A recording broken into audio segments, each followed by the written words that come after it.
Good evening and welcome to the June 13th, 2023 special meeting of the City of Pacifica Planning Commission. This meeting is called to order. May I have a roll call, please? Commissioner Berman. Present. Commissioner Devine. Present. Commissioner Godwin. Present. Commissioner Hauser. Present. Commissioner Leal. Present. Commissioner Wright. Present. Commissioner Daniela Devine is participating remotely pursuant to AB 2449, which allows remote participation for just cause. Commissioner Devine, can you confirm for the record that you are participating remotely under AB 2449 because of a contagious illness preventing you from attending in person? Confirmed. Under AB 2449, Commissioner Devine, you are required to identify whether any other individuals 18 years of age or older are present in the room at the remote location that you are calling from, and identifying the general nature of the relationship that you have with any of the individuals that are physically present in your location. I am alone in an office right now. However, my husband and 2 children are in another part of the house. All right, thank you. And to note, all votes tonight will be by roll call due to Commissioner Devine's remote participation. So with that, Commissioner Godwin, can you please lead us in the salute to the flag? Sure.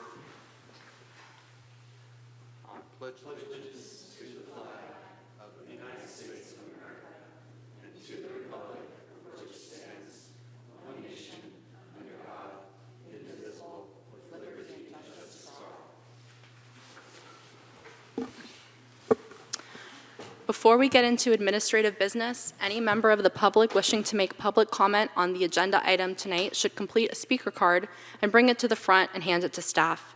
On the card, please indicate the agenda item on which you wish to comment upon. Members of the public may also participate in the meeting via Zoom. There is also a dial-in option for making public comment. The phone number is 669-900-6833. Once dialed in, enter conference number 811-5615-8241, and then press the pound key. Once the chair has announced the public comment opportunity for the item on which you wish to comment, press star 9 to raise your hand if dialing by phone or the raised hand function in Zoom. City staff will then identify you by your name or by the last 4 digits of your phone number when it is your turn to speak. If dialing in, once identified for your turn to speak, press star 6 to unmute yourself. Wait a few seconds and then begin speaking. Be sure to mute any other broadcast you may be watching, such as Channel 26 or the live stream. Also, dial-in instructions are shown on the screen. I will call each speaker, whether in person or by dial-in, for the public comment opportunity. Please be advised that because this is a special meeting, there will be no oral communications on the agenda tonight. So with that, I'll turn to administrative business. Do we have any public comments on the administrative business? Mr. Redfield, I'm guessing you did not know that we did not have oral communications? Okay, thank you, I appreciate it. Staff, do we have anybody on the phone or on Zoom wishing to speak on the administrative business tonight? We do not have any participants at this time. Okay, so with that, may I please have a motion to approve the order of the agenda? Commissioner Wright. I move that we approve the order of agenda. And Commissioner Godwin, is that a second? Yes, I will second it. May I have a roll call vote, please? Commissioner Berman. Yes. Commissioner Devine. Yes. Commissioner Godwin. Yes. Chair Hauser. Yes. Commissioner Leal. Yes. Commissioner Wright. Yes. That motion passes unanimously. Thank you, Mr. Murdoch. And now we move to new public hearings. Item number 1. My understanding is that we have a little bit of a process here because of some conflicts of interest. So with that, for this evening's special meeting, before we proceed, I would like any commissioners with conflicts of interest related to this item to state the conflicts for the record. Commissioner Berman, followed by Vice Chair Leal. Yes, I have a financial conflict of interest due to my company's involvement with the project. Commissioner I Leal. have a financial conflict of interest due to ownership of real property within the vicinity of this project. And as chair, I am conflicted out of this item due to my financial interests at City Ventures, where I'm an executive vice president and partner. There is a nexus between the decisions of the Planning Commission and the income that I receive from my employer. Additionally, while not a source of income under the Political Reform Act, my husband is a board member for NCCWD, the applicant, through which he receives compensation. Chair Hauser, if I may, we do have an additional conflict that is important to state for the record. Commissioner Ferguson has a locational conflict located within 500 feet of the project location and also legally has a conflict of interest. Thank you very much, Ms. Sharma. So 4 planning commissioners have financial conflicts of interest that prevent them from participating in the public hearing. These conflicts of interest would prevent the commission from having a quorum to act on the proposed project. Therefore, it is necessary to elect 1 commissioner among the 4 with conflicts of interest to participate so that the commission may have a quorum. Accordingly, 1 commissioner's participation is legally required under the Political Reform Act. Staff has prepared a slip of paper with the names of Commissioners Berman, Ferguson, Hauser, and Leal, and has placed them in the vessel at the staff table. Staff will mix these slips of paper and randomly select a commissioner to participate in the public hearing.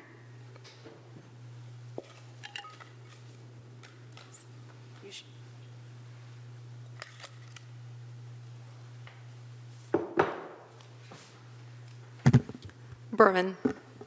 Okay, thank you.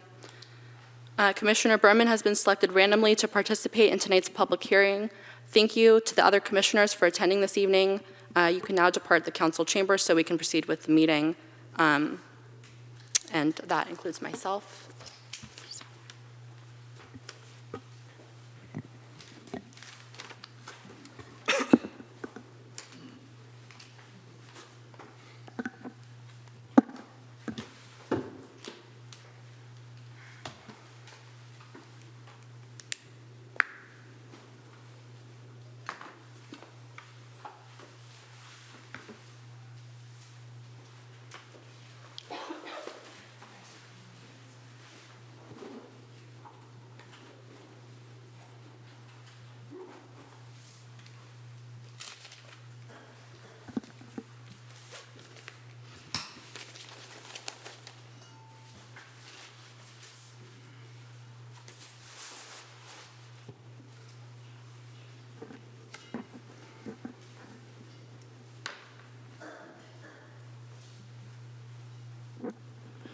Commissioners, good evening. Planning Director Christian Murdoch.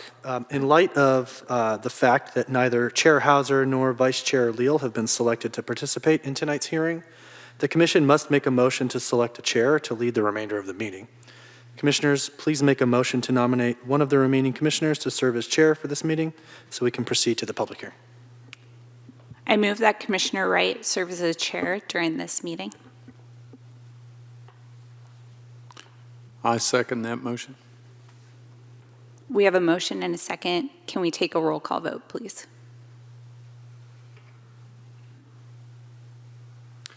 Commissioner Berman. Yes. Commissioner Devine. Yes. Commissioner Godwin. Yes. Commissioner Wright. Abstain. And that motion passes with 3 in favor, 1 abstention.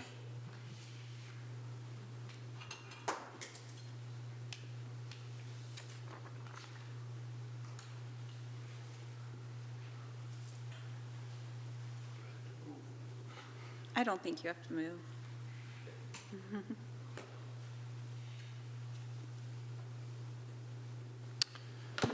All right. Well, with the chair selected to have acting chair Wright, we will proceed in the agenda. And Chair Wright, will you kindly read the agenda title and allow us to continue to the public hearing?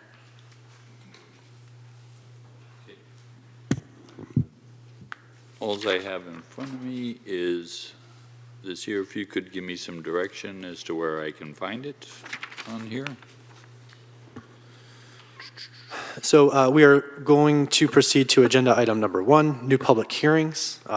If it pleases the chair, I can read the agenda item title while you prepare to advance us through the required steps in the public hearing.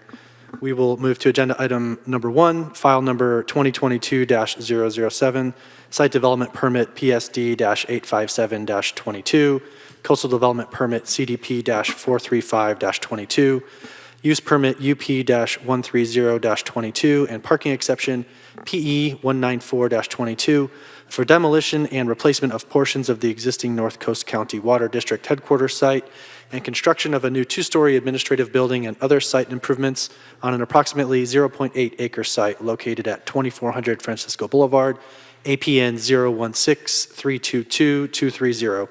Recommended California Environmental Quality Act action.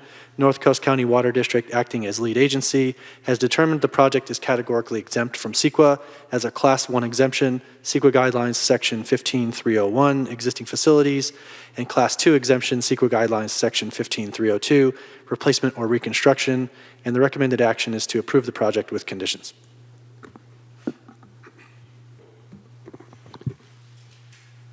I apologize for not having the paperwork in front of me. I was not totally prepared for this at this time.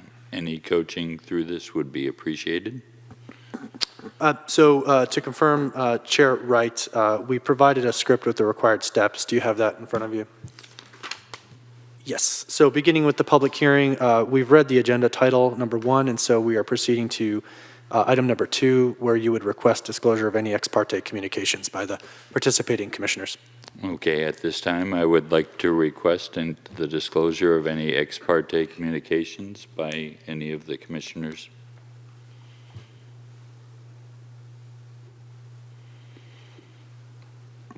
I guess I'll go first. I spoke with Christian at length. I also spoke with Sue Vaterlos about this, but that's the extent of it.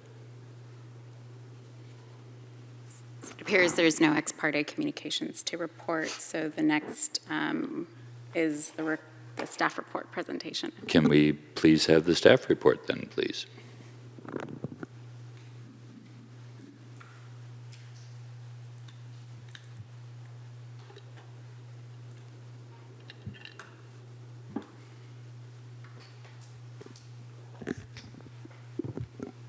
Good evening, Planning Commissioners. My name is Stephanie Cervantes, Senior Planner with the Planning Division, and I will be presenting the North Coast County Water District Headquarters project tonight.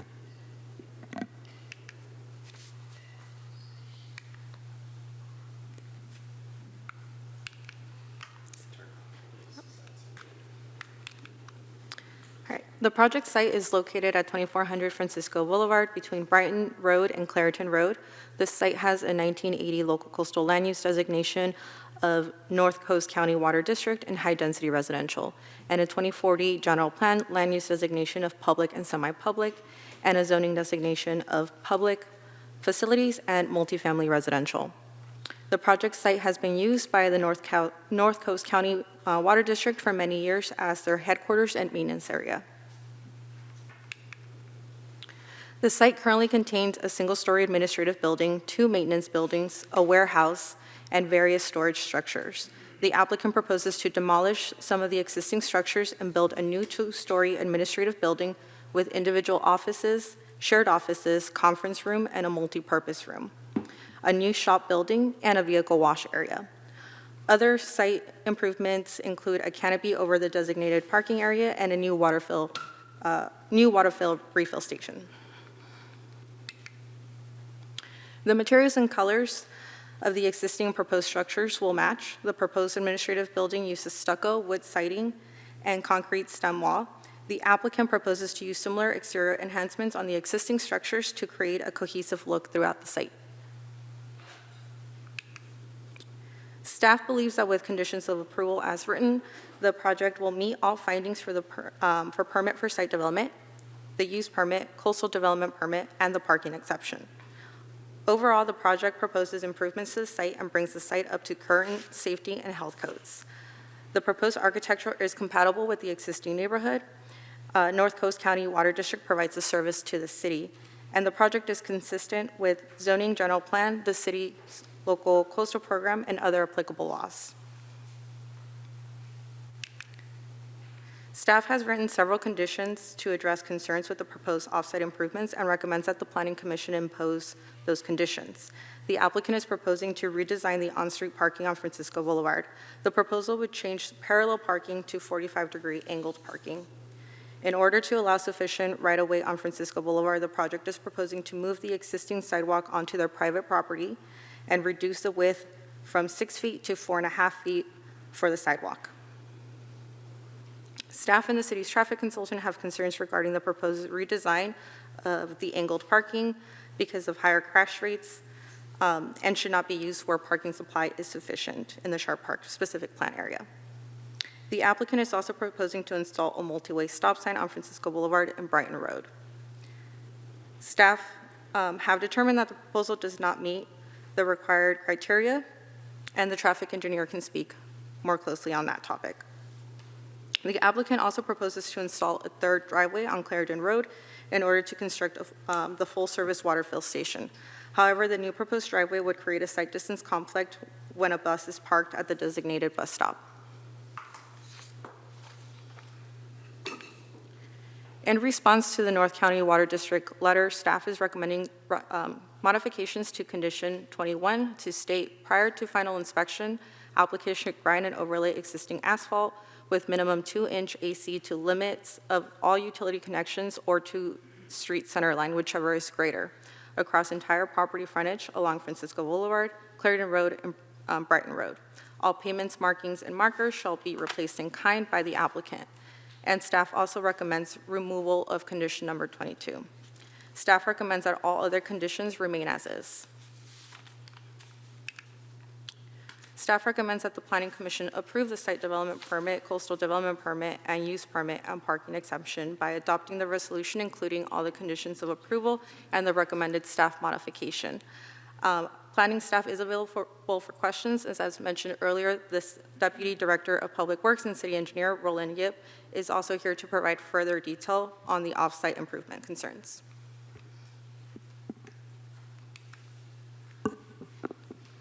Good evening, Honorable Planning Commissioners. I'm Roland Yip, Deputy Director of Public Works / City Engineer.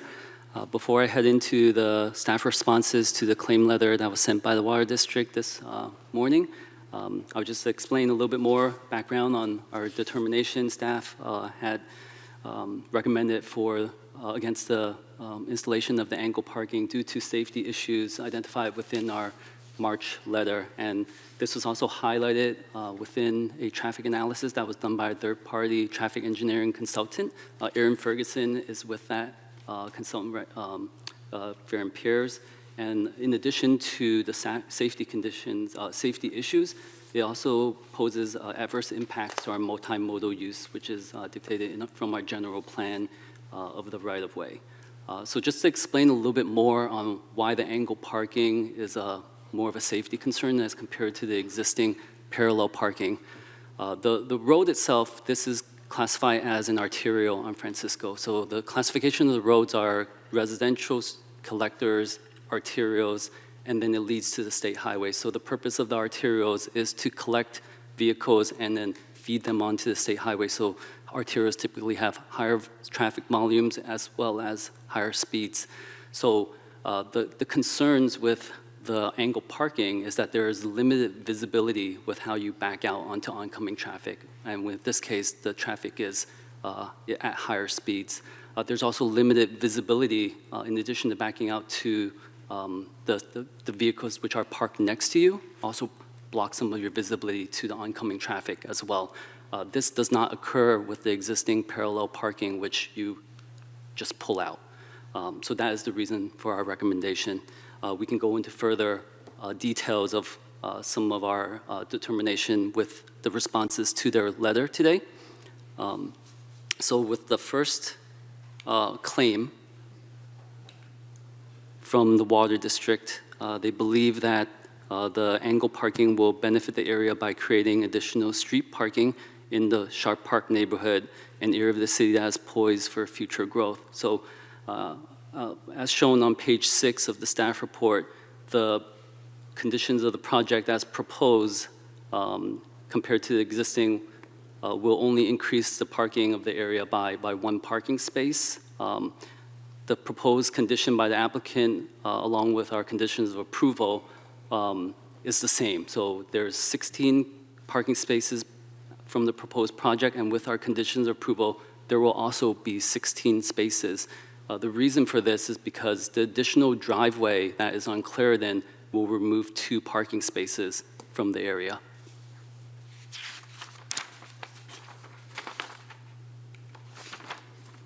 The second claim, the consultant report that was from the district in response to the city peer review demonstrated that the diagonal parking can be implemented safely and will act as a traffic calming measure. The Water District's report is only addressing the physical ability to enter and exit the diagonal parking spaces, and is not explicitly saying that it is safe. It is safety in terms of whether or not there is additional collisions by installing the angle parking, but rather that it can safely maneuver out of the angle parking spaces without encroaching into the opposite lane. So from our response, the third-party review by Fear and Peers, they have referenced the Oregon Department of Transportation data that diagonal parking spaces increases crashes, and it should not be considered when there is sufficient parking available in the neighborhood. And we have referenced that in our report as well, that there is sufficient parking in the neighborhood from our Sharp Park specific plan. And the city has also identified there's additional parking configurations will increase the crashes by 54% according to the AASHTO Highway Safety Manual, and this is from 2010. And there's American Association of State Highway Transportation Officials, which is a guidance for all transportation.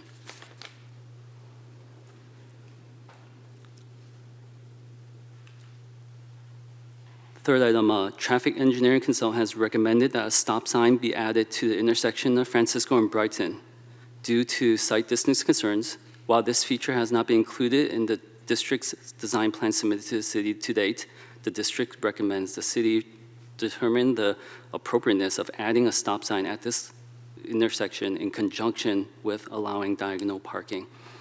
So in Fear and Peer's study, they have analyzed the warrants, and we have reviewed their warrants, and there are primary warrants, which is from the California MUTCD, Municipal Uniform Traffic Control Devices, and there are 4 primary warrants which have not been met for the stop sign at Brighton and Francisco. So the stop sign currently is roughly proposed to be 200 feet away from Clarendon. The next stop sign would be roughly 2,400 feet north of that intersection. So diagonal parking is not consistent with the general plan and would increase on-street, and it would not increase on-street parking at the project site.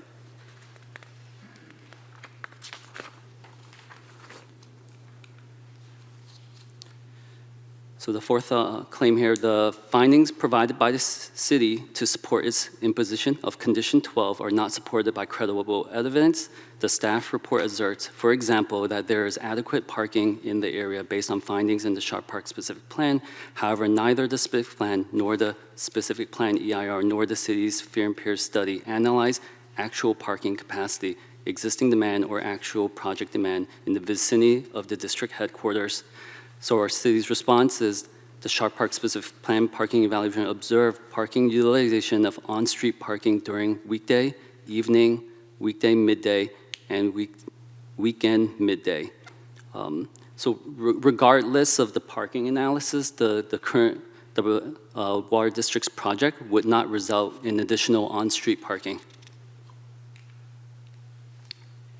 And the fifth claim, the city's bicycle pedestrian master plan does not indicate that any current or planned bicycle routes will pass through Francisco Boulevard frontage between Clarendon and Brighton. And this is the city's response, which is also within our March letter.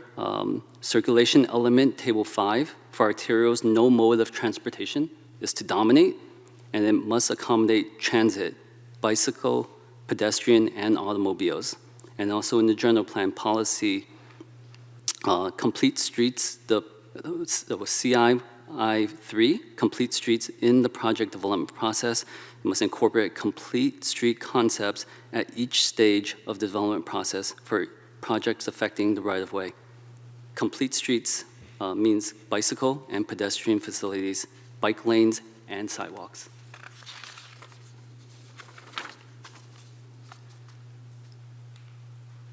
In this next claim, the city has provided no data to support the position that angle parking in front of 2400 Francisco Boulevard will affect bicycle traffic. Therefore, no conclusions can be made about the impacts of the proposed angle parking on bicycle traffic. So constructing diagonal parking to back into bike lane is not a common engineering practice and would create an unsafe condition for the reasons that I stated before, similar to the vehicles, such as requiring backward vehicle movements into bike lane with limited driver visibility. So diagonal parking at this location is consistent with the city's general plan, and so diagonal parking at this project site conflicts with the general plan. So circulation element table 5 for arterials, no mode of transportation shall dominate. It's similar to what was stated before with the general policy CI I3, as well as what the definition of complete streets was.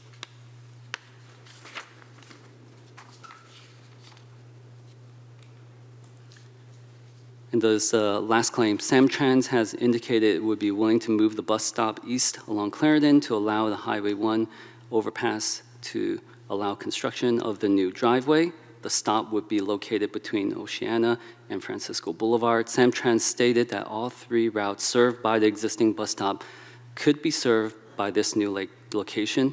So an alternative design could accommodate recycled water filling without a new driveway on Clarendon.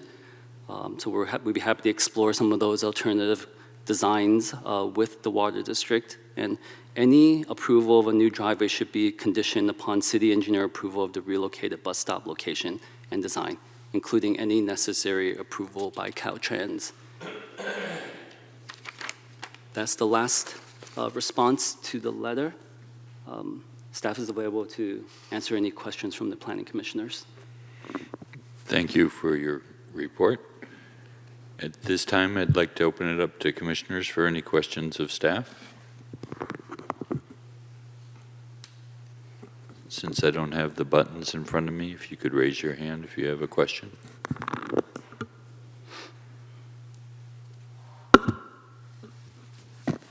Chair Wright, just to confirm with respect to Commissioner Devine, do you have the ability to see her? Yes, I do. Thank you. Well, I have a question. I have a question for legal counsel to start out. Seeing as we are only 4 commissioners voting on this with the drawing of straws, I assume that the conflict of interest or potential conflict of interest influencing our voting was more important than the fact that now the water department has to have 75% approval to get it to pass, as opposed to if we had 5 commissioners, for example, they would only need 60%. Is that the overriding principle?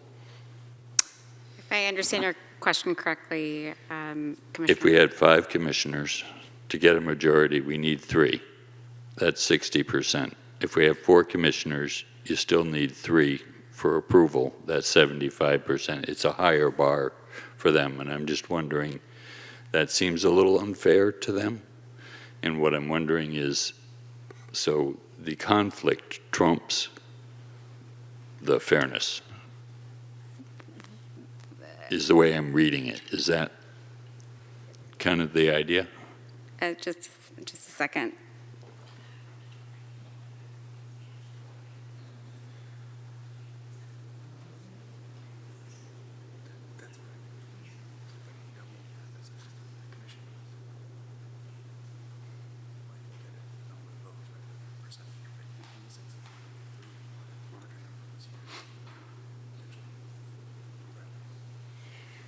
So Commissioner Wright, I would just say to that the number of votes needed to pass this, to make a decision tonight would require a majority of those present and able to vote. And the conflict doesn't, it's a common situation that happens, and we need, in order to make sure that the item is heard, we do need a quorum. And so I don't see that as a matter of fairness. It would be unfair for the I understand. matter to not be heard. I understand. Then, is it staff's opinion that by asking for the diagonal parking, that the water department's concept was that they were going to take away 2 parking spots by adding the additional driveway, and that this was an attempt by their architects and their staff to replace those? So it was actually goodwill that made them desire to not impact the community in an adverse way in terms of parking. It seems to me that that is their intent on the face of what I see. Is that staff's opinion? Commissioner Wright, can you please rephrase the question? It seems to me that they were trying to replace the parking spots that they were taking away. Is that the way you perceived their request for diagonal parking? Thank you, Commissioner Wright, Commissioners. The applicants in the project materials have never explicitly stated the reason for increasing the parking on street parking. It is our interpretation that they want to create as much parking on their vicinity as possible. And diagonal parking, they found diagonal parking as a solution to providing more parking spaces in their vicinity. But as compared to the project as conditioned by staff and recommended to the commission, the project would not result in a net increase in spaces compared to the conditioned proposal from staff. And in any case, it would be a net increase of 1 space. And there are trade-offs, as staff has explained, in terms of safety, right-of-way management, et cetera, if the commission were to support the angled parking proposal as further detailed by Deputy Director Yip. So what I'm hearing is that both sides are actually trying to consider the public good, and I'm glad to hear that. Thank you. Jim? Yeah, I had one related question. Now, my recollection from reading the earlier reports is this project requires 30 parking spaces.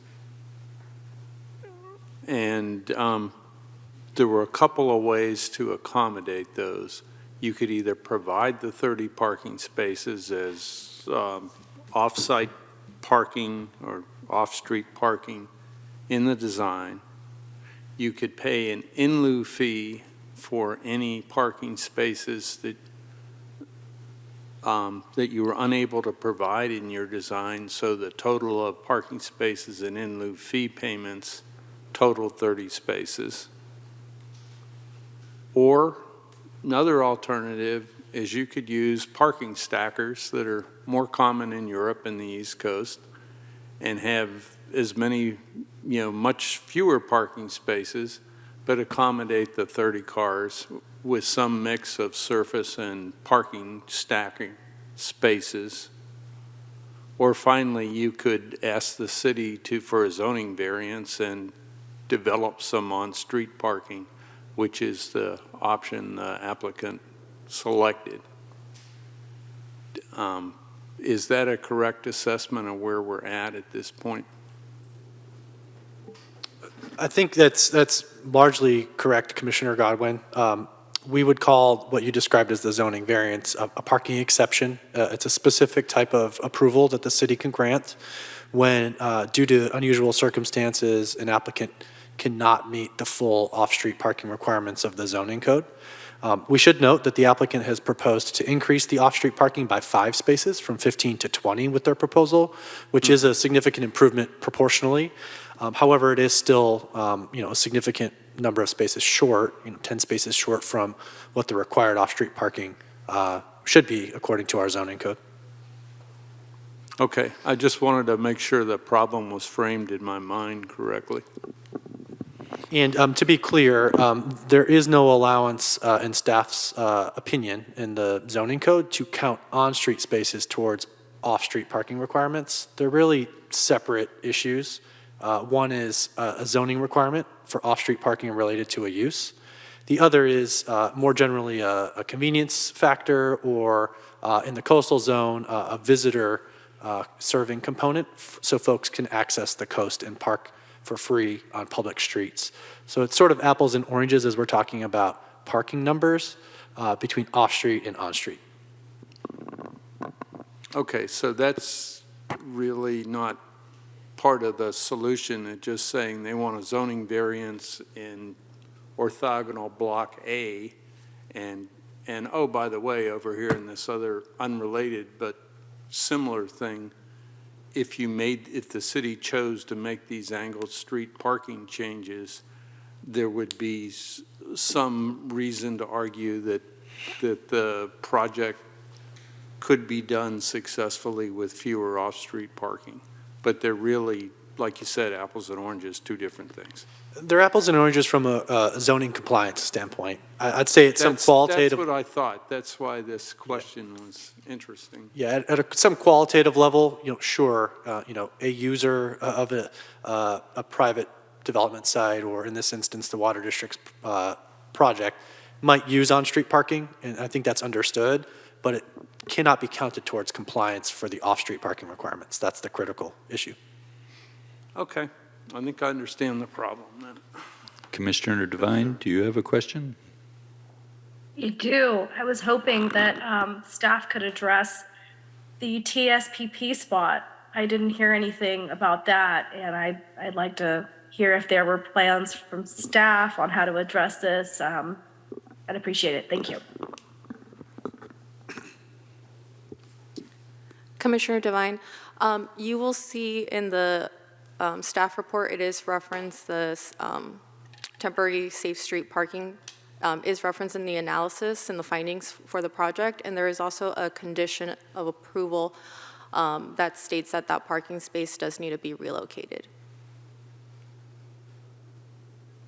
Correct. But what is the process for doing that? And how realistic is that? In the course of reviewing the project, Commissioner Devine, in discussing the sort of actual mechanics of constructing the project with the water district, we did determine that the project would be likely to have an impact on the occupants of the space, and it wouldn't be possible for them to physically remain there due to some of the construction-related components. And so as the conditions structured from staff in the draft resolution, the water district would need to identify an alternative space and propose that to the city manager so that we can ensure that wherever that alternative space ends up being at the time that it's needed is suitable to the city in terms of its form and location and the overall temporary safe parking program requirements and operational components. So we don't have a particular alternative space identified now, and we don't know precisely when it will be needed relative to the water district's construction if the project's approved, but there is a process for the city to review and to participate in that relocation decision. Just out of curiosity, does that generally need to be along the boundaries of their parcel? No, there's no specific locational requirement relative to the project site or the property boundaries. Got it. Thank you.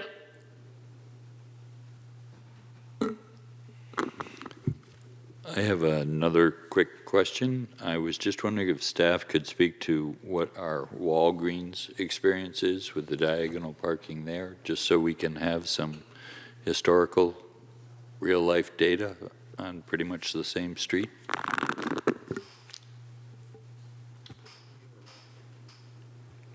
Commissioner Wright, staff did look into some other locations throughout the city, including the Walgreens and the angled parking that's there. Excuse me, we were unable to determine the exact time that that was approved. We know that the angled parking existed in that general area prior to the Walgreens being approved in at that site.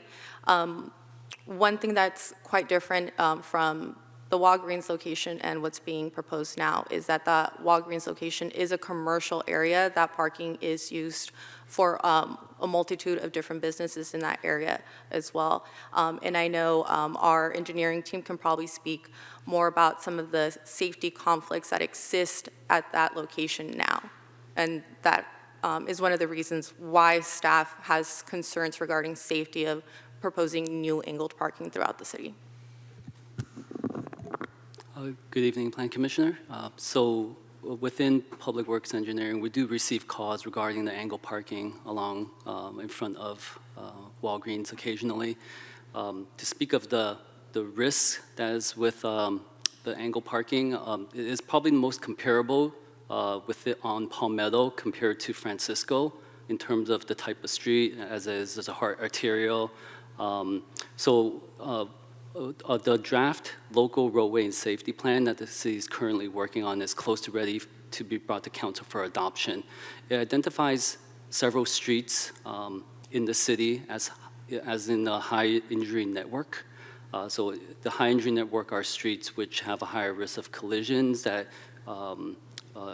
results in serious injuries or fatalities. So one of the streets on the high injury network is Palmetto, and Palmetto in front of Walgreens has these angle parking that is being proposed. So in terms of Francisco, it is not currently on the high injury network at the moment. And then as a further follow-up to that, you wouldn't happen to know the width of the Walgreens spaces. I myself personally find them extremely tight, and how does that compare to the width of what's being proposed? I do not know that number off the top of my head, but I think it would be similar.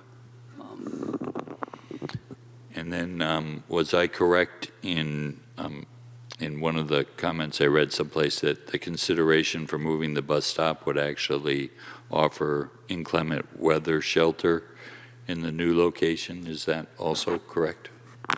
So staff met with Adrian Carr from the Water District yesterday and Samtrans to look at the available options for a relocated bus stop. One that was proposed was directly underneath the highway overpass. So yes, there is some shelter over there. So as mentioned in the Water District's letter, this is pending Caltrans approval because anything beneath their highways is Caltrans right-of-way. So if we were to relocate there, we would need Caltrans approval for that. And Commissioner Wright, having identified that potential alternative as recently as yesterday, there are a number of factors that would need to be evaluated. And so, as mentioned in Mr. Yip's presentation, if the commission were so inclined to allow the new driveway and which would result in a relocation of the space, the bus stop rather, there would need to be a thoughtful review and approval by the city engineer once those additional factors are more carefully considered. And if we're going to do all those considerations, it sounds to me like it may be a good idea either way. If we're going to do all the work, there might as well be benefit out of it regardless of the outcome of tonight's meeting. And I appreciate the thoroughness on staff's part. Any other questions? I've just got one more. In my reading, I've noticed that reverse angled parking spaces appear to be safer than head-in angled parking spaces. I'm asking the city engineer, would any of your opinion change if you had a back-end type reverse angled parking spaces versus a head-in space? So we did look into a back-end angle parking spaces as part of our review to see if that would be feasible. Back-end parking spaces would have better visibility if we were to put bike lanes right next to them. That is correct, and they have better visibility when pulling out onto oncoming traffic. Unfortunately, when you reconfigure with back-end parking, you will not be able to get as many parking spaces as you would with the ones that are backing out. So we would potentially lose a space. In addition, due to the location of the stop sign and the proximity of the first space, we have some visuals too that we could show to explain that a little bit more later on. I think it would be helpful to see a visual because we did put some effort in putting some visuals together because we did explore this option. So, oh, yeah. Oh, sorry. Sorry. Will you be able to talk about the delineators that will be needed and also the propensity to pull in given the intersection location? Turning northbound on Francis. Oh, yes, yes, I'll give that too, yeah. So, I wish we could zoom in a little bit more here, but I was trying to illustrate the vehicle that is attempting to back into the first spot. In order to do that, you have to pass the crosswalk striping. And it's not as straightforward as backing into parallel parking, whereas people tend to know you're right next to the spot, and that's where you're backing into. In this location, as you pass this crosswalk striping, the vehicles behind you will likely move, preventing you from utilizing that being able to park into that first space. So that is a conflict that was brought up in the Fear and Peers report. So Francisco is an arterial, as I've mentioned, and a lot of the traffic, if it starts backing up on the highways, a lot of the GPSs now will redirect them onto Francisco, which we have seen on certain weekends when it gets very, very busy. So this could be a potential congestion conflict. Another issue, something that was proposed, another issue, sorry, is as you can see, the compliance and these backing in parking spaces are relatively new. This is a street in Vicente in San Francisco. As you can see, people may park front first into these parking spaces. In this case, they have breached a double yellow line in order to enter this parking space. And if this were to happen on Francisco, they will be attempting to back out onto, again, an arterial street. There could be delineators to try to prevent that, but delineators, again, it could be hit. There's a maintenance for our already short-staffed field services team, and overall, yeah, there are maintenance for future slurry and resurfacing projects as well.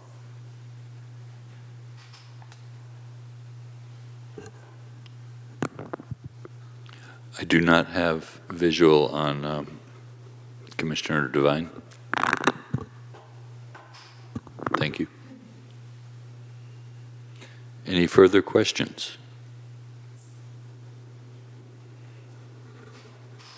Commissioner Wright, I just have one more question regarding the third driveway. So as I understand it, without some sort of redesign, this would not occur? Is this, I understand it's a condition of approval, but what would need to happen to ensure that, do we need a redesign? Do we need to work with that? I mean, can somebody clear that up for me, please?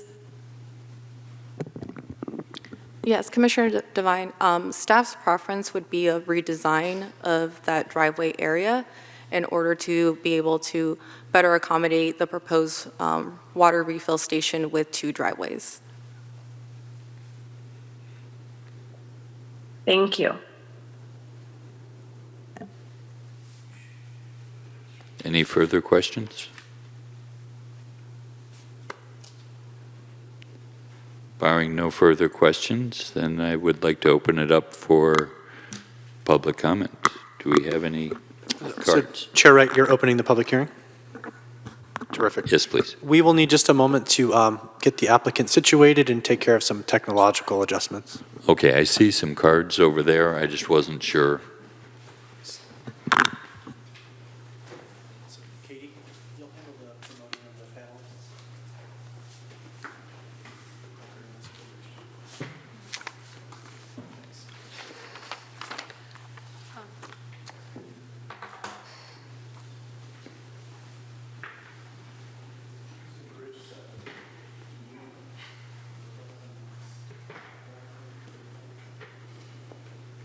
This is for later. She's going to make that presentation, and I'm going to talk as a While we're waiting, I hope you feel better, Commissioner Devine. I'm sorry you're not feeling well. Thank you, Commissioner Wright. I do apologize to everyone that I can't be there in person tonight.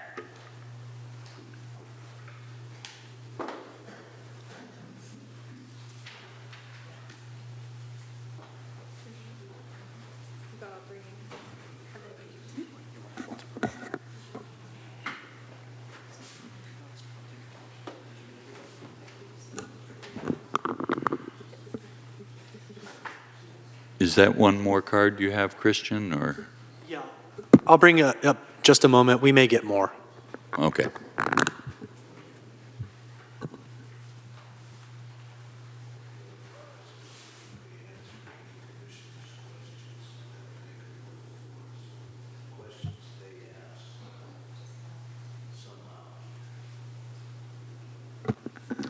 So, Dr. Carr, we're ready whenever you are. Great, thank you. Can I start first before, to introduce my team? Who's here? So you'll have 10 minutes for the applicant presentation, Okay, including introducing the team. Okay, and you'll have up to 3 minutes for a rebuttal after the general public comment. okay, great, thank you. I want to introduce our team here tonight. I have Director Ann DeJarnette, Director Joshua Cosgrove, Vice President, Director Ron Ash, our attorney Pat Miyake, our board president, who you all know, Jack Burgett, is also here. We have our architects, Amy Watson and Scott Salge. They're here to answer any questions you have. We also have Nate Levine from our Sandus Engineering, our traffic engineer, on the phone to answer any questions, and Vivian Yu on Zoom, and Robin Burrell from Hanson Bridget also to help answer questions. And I believe our director, Will Hauser, is also participating by Zoom. We also have a former board president and director of 28 years, Tom Piccolotti. Thank you again, honorable commissioners, for hearing our item. Next slide, please. The mission of the district is to serve our customers. Oh, I have. Could I have the interrupt slide. you for I just forgot. 1 second? I don't see Commissioner Devine. Am I supposed to? I don't know that we have the ability to show her during the actual slide presentation, but we can bring her up once the presentation's closed. Thank you. Our mission is to deliver a sufficient quantity of high-quality water in the most cost-effective, reliable, and environmentally sensitive manner. About the district, we were incorporated in 1944 when the residents of this area came together and decided that they need water. And just to note, this was 13 years before the city of Pacifica was formed. So we have a lot of roots here in the city of Pacifica. Our boundaries closely correspond to that of the city. We have over 12,000 individual water customers, 20 employees, and we are a special district formed under the County Water District Act. I wanted to mention the Water District will celebrate its 80th anniversary about the same time as the planned completion of this headquarters upgrade project in 2024. This project will ensure that our employees and customers have a safe and welcoming place to work and interact with district staff for the next 80 years. The headquarters facility has served the community since the early 1960s, but with the passing of time, it's aging and undersized and would perform poorly in a seismic event. This project will ensure that our employees and customers have a safe and welcoming place to come and to come and interact with district staff. The goals of this project are to improve the safety, provide a modern workplace environment, and provide an expanded public meeting space. We will improve the efficiency and functionality of all aspects of district operations and enhance the ability of district staff to interact with customers in a safe and welcoming manner. We've spent a significant amount of time designing this project, and we used programmatic reasoning to develop all of the elements in this project to work together to serve our customers. We have been extremely respectful to this neighborhood, the site, and the street in the scale and the character of this project. The headquarters will be an energy-efficient, neighborhood-friendly facility with increased parking along Francisco Boulevard. The entrance of our building will be relocated to Francisco Boulevard, moving activity out of the residential area on Brighton Road where our entrance currently is. The entrance will open to a large lobby for members of the public to interact with staff and access a large multi-purpose room to support civic engagement in district board meetings and community events. The project will provide seismic and tsunami resilience for the safety of employees and will house the district's Emergency Operations Center to ensure continuity of water service to district customers during emergencies. The corridor created with the diagonal parking will create a destination for the neighborhood, and the diagonal parking layout provides for more parking spaces for the public along Francisco Boulevard.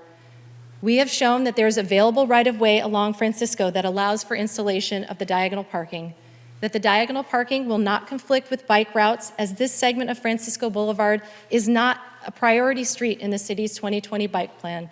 There's already a bike route on Oceana and Palmetto, which are parallel streets in our neighborhood.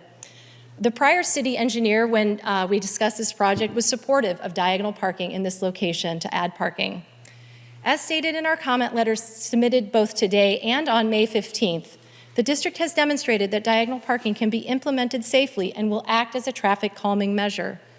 Diagonal parking at this site is consistent with the city's general plan. The project does not adversely impact pedestrians, and there's no data or city documentation to show that diagonal parking would interfere with the city's existing or future bicycle network. We ask that the Planning Commission will delete condition number 24. And so we have some examples of diagonal parking that has successfully been implemented throughout Pacifica. We counted 132 spaces. Safety is key to the district. We are a water agency. Public health is our main mission. We wouldn't want to implement something that isn't safe. So I want to stress that, this is something that we think that can coexist: bicycles, diagonally parked cars, and pedestrians. This slide isn't working. Okay. Here's our friends up in Manor. This won't work. There's the Walgreens, Mazzetti's. Finally, I want to express support about the recycle water drive-through, how it is an important feature to this design. The current configuration of our recycle water fill station requires district staff to tend to customers during posted hours, and our staff is taken away from their important water operations duties. The proposed drive-through would enable customers to fill their own containers, eliminating staff attendees, and we'd allow staff to keep the corporation yards secured during recycle water fill-ups. This is not new to the Bay Area. There are several recycle water fill stations throughout the Bay Area, and we think that the bus stop can be moved. We talked with Caltrans yesterday. They were really open to it. And if that bus stop moves, you know what? There's going to be 2 more parking spaces available on Clarendon, taking that full parking count to 18. And we think if the city has a will, it can be done. Actually, the bus stop will probably have to be moved during construction. Samtrans was fully aware of that. We contacted them about this in July 2022, and they were like, okay, just let us know when the construction starts, we'll move the bus stop.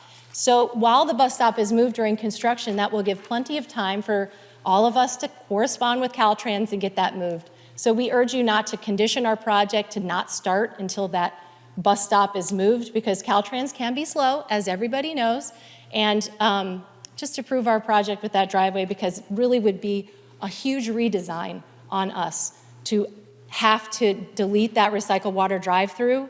I really don't know how we would fit it in with all the stormwater features we've added in between that third driveway, or that middle driveway, and our other driveway that we use.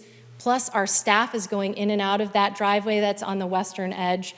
We really want to keep that for staff only. This is going to be something that the public can use, our recycle water customers. And I think that's all I had. If you want to stop the time, Director Cosgrove is going to come up. That's right. Thank you, honorable commissioners. Thank you very much for this time. My name is Joshua Cosgrove. I'm the Vice President of the North Coast County Water District. I was asked by my colleagues to come and close out our presentation. And I was asked because the board, we have been the drivers of this project. We live in this community just like you do. We are your neighbors. And we are elected by you, along with the community, to serve you, to provide water, drinking water to you, to the citizens of this town in a safe manner, to protect our customers. This project in its entirety has been driven by this board, by your neighbors. And we focused a lot on the diagonal parking. We focused a lot on the extra driveway. It is critical to this project. Both of those parts are critical to this project. And we want to emphasize that we included that because it's what the community wants. We have reached out to the community. We have asked them. We've talked to them. It is a critical part of this project. Personally, I've lived here for 40 years in Pacifica. I grew up just 2 blocks from here, just a few blocks from this project. My parents still live over there. I raised my family just down the street from here. I used to walk my children, push them in a stroller right by this, the water district that you see right here. We have a vision. What you've heard is obstacles, but we have a vision. We urge you to approve that vision. And again, we appreciate, I'm running out of time, but we appreciate very much your consideration, and thank you. Thank you.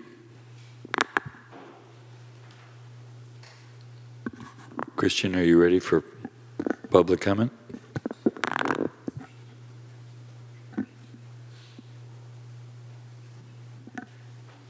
Yes, Chair Wright, we can proceed to general public comment. Thank you. Okay, the first 3-minute speaker will be Chris Redfield. I have 2 cards here from Chris on 2 different issues. Does that mean that he's allowed to speak for 6 minutes or just 3 minutes on both? Or 3 minutes only on this item, Chair Wright. Thank you.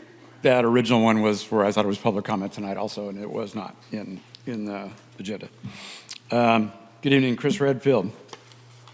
I'm asking tonight for the commission to approve the resolution conditionally. Those conditions are number 12, prohibiting the angled parking on Francisco. This has even come up in the Manor Drive overcrossing situation. Caltrans has even recognized that those will probably be eliminated due to the safety hazards of both Mazzetti's and the existing one at Walgreens. Those have been an issue and will continue to be with ongoing expansion. I also, number 13, prohibiting the all-way stop at Francisco and Brighton.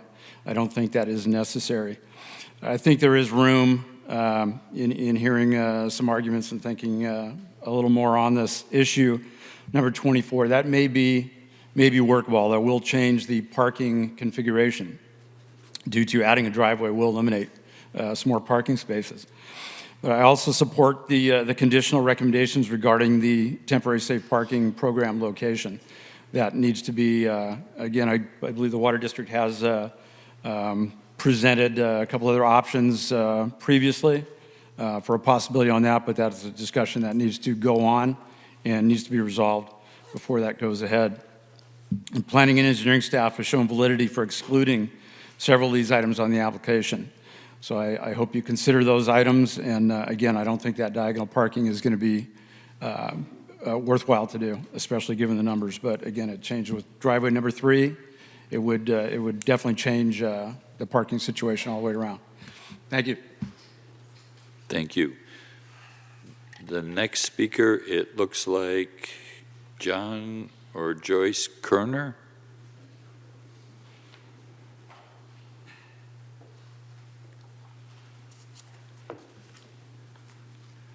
Yeah, I'm Joyce. I'm John Keener. I'm a former city council member and mayor of Pacifica. And I'm also president of the San Pedro Creek Watershed Coalition. And first, let me thank all of you on the Planning Commission for serving. I know how much work it is and how sometimes you get caught between, warring sides. And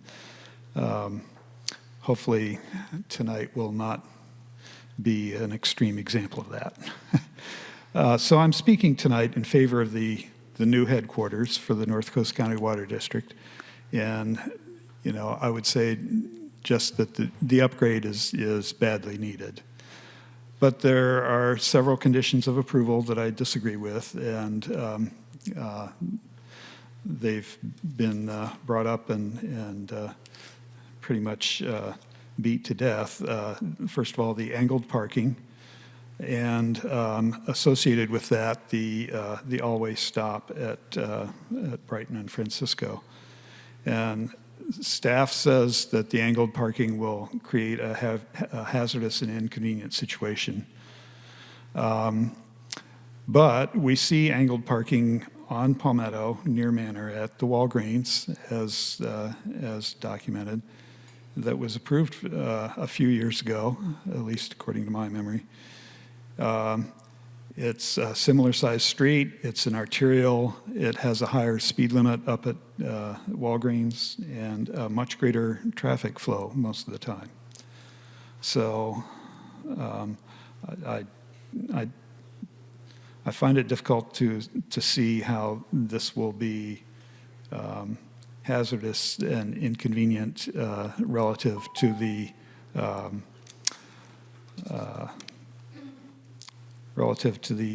situation at Walgreens. And the always stop is pretty much dependent on the angled parking. The other thing I would mention is, aside from the drive-through water pickup, which I'm also in favor of, is the safe parking program RV space currently on Francisco.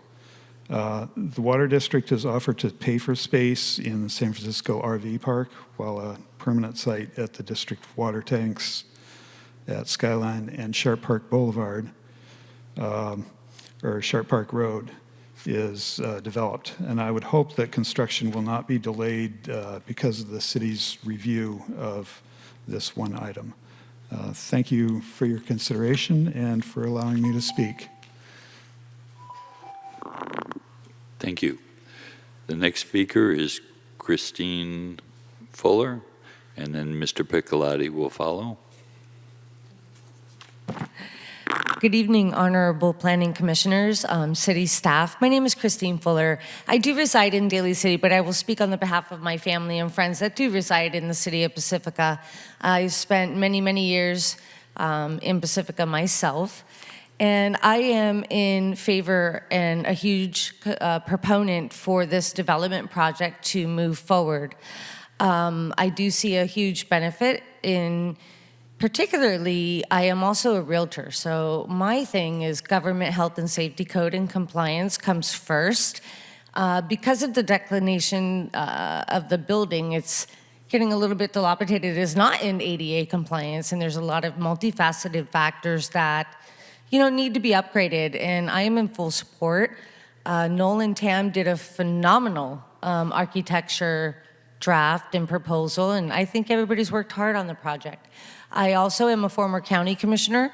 I represented the city of Daly City, and in our particular building, we had done the exact same plan and proposals, and I just hope everybody can come to some sort of agreement instead of,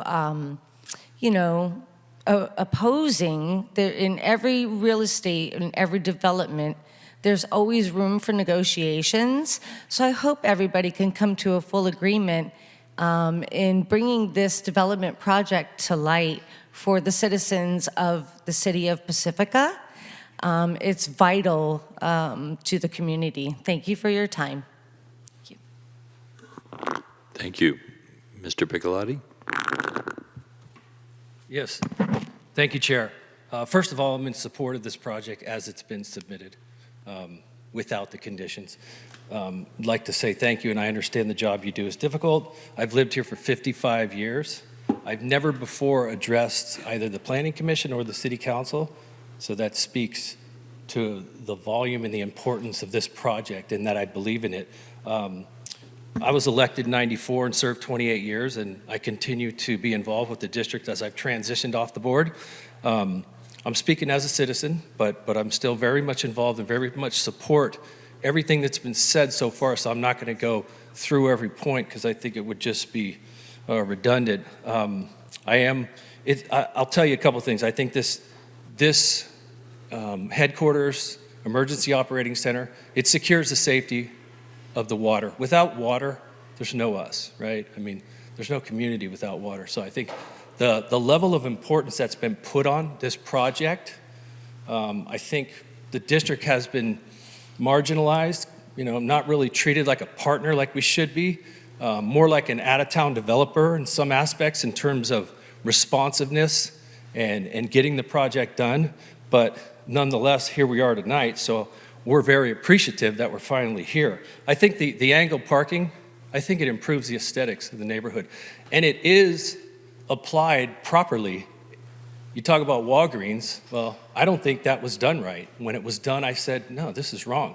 But at the other end of the block, Francisco, it's the proper application. It can be done safely, and it creates, as you exit Highway 1 or you come under the underpass, the first thing you're going to see is this new corridor. And I see people on the weekends during the week walking their dog, whatever. I think it's a great thing. I think it should be supported as is. I have also gone around town and looked at is that my time's up? Is that what that means? I've looked at, can I keep going?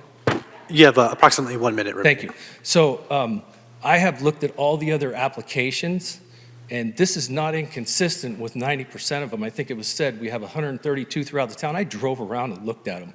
Ara Vista, Manor Drive, it's done safely, it's applied properly.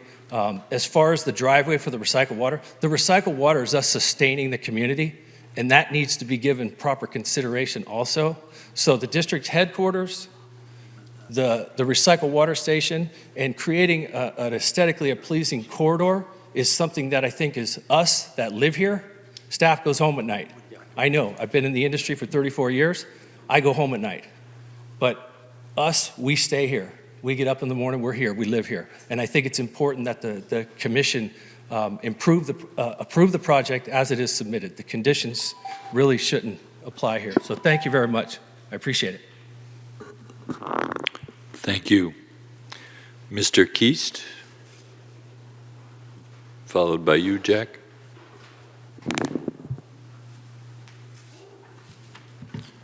Hi, I'm Kurt Keast. I'm a regular user of the North Coast County Water District Recycled Water Program, and I truly value it. I place a 100-gallon container in my minivan, and I collect recycled water from 9 a.m. to 11 a.m. on Mondays, Wednesdays, and Fridays, and sometimes Saturdays. The limited schedule is due to the water being stored in a non-public corporation yard and requiring North Coast County personnel to be diverted so that they can pump the water for me. At home, I use gravity to distribute the water and efficiently water my trees and plants.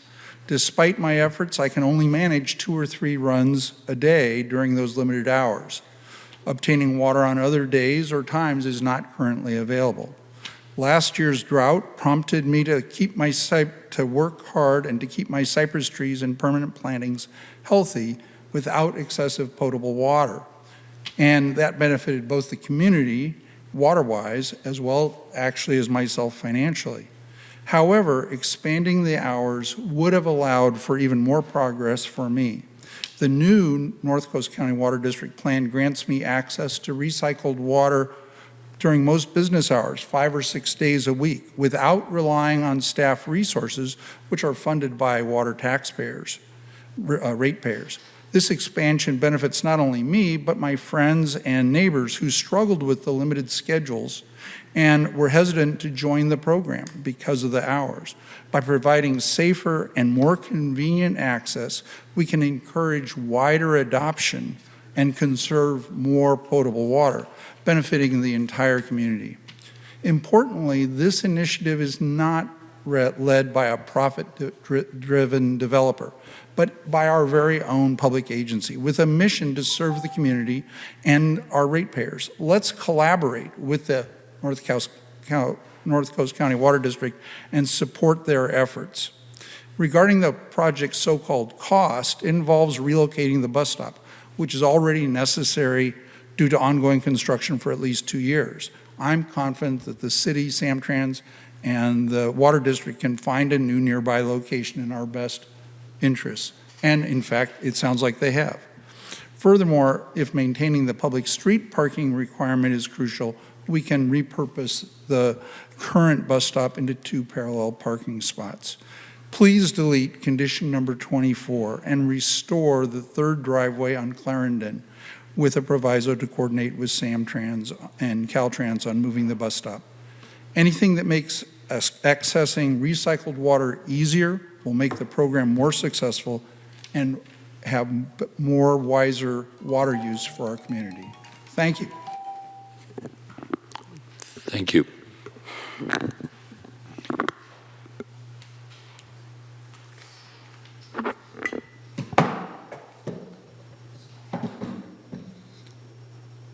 First of all, I'd like to thank all of you for being here and listening and talking for our project. I'm the board president, but I'm speaking to you as a 55-year resident of this city.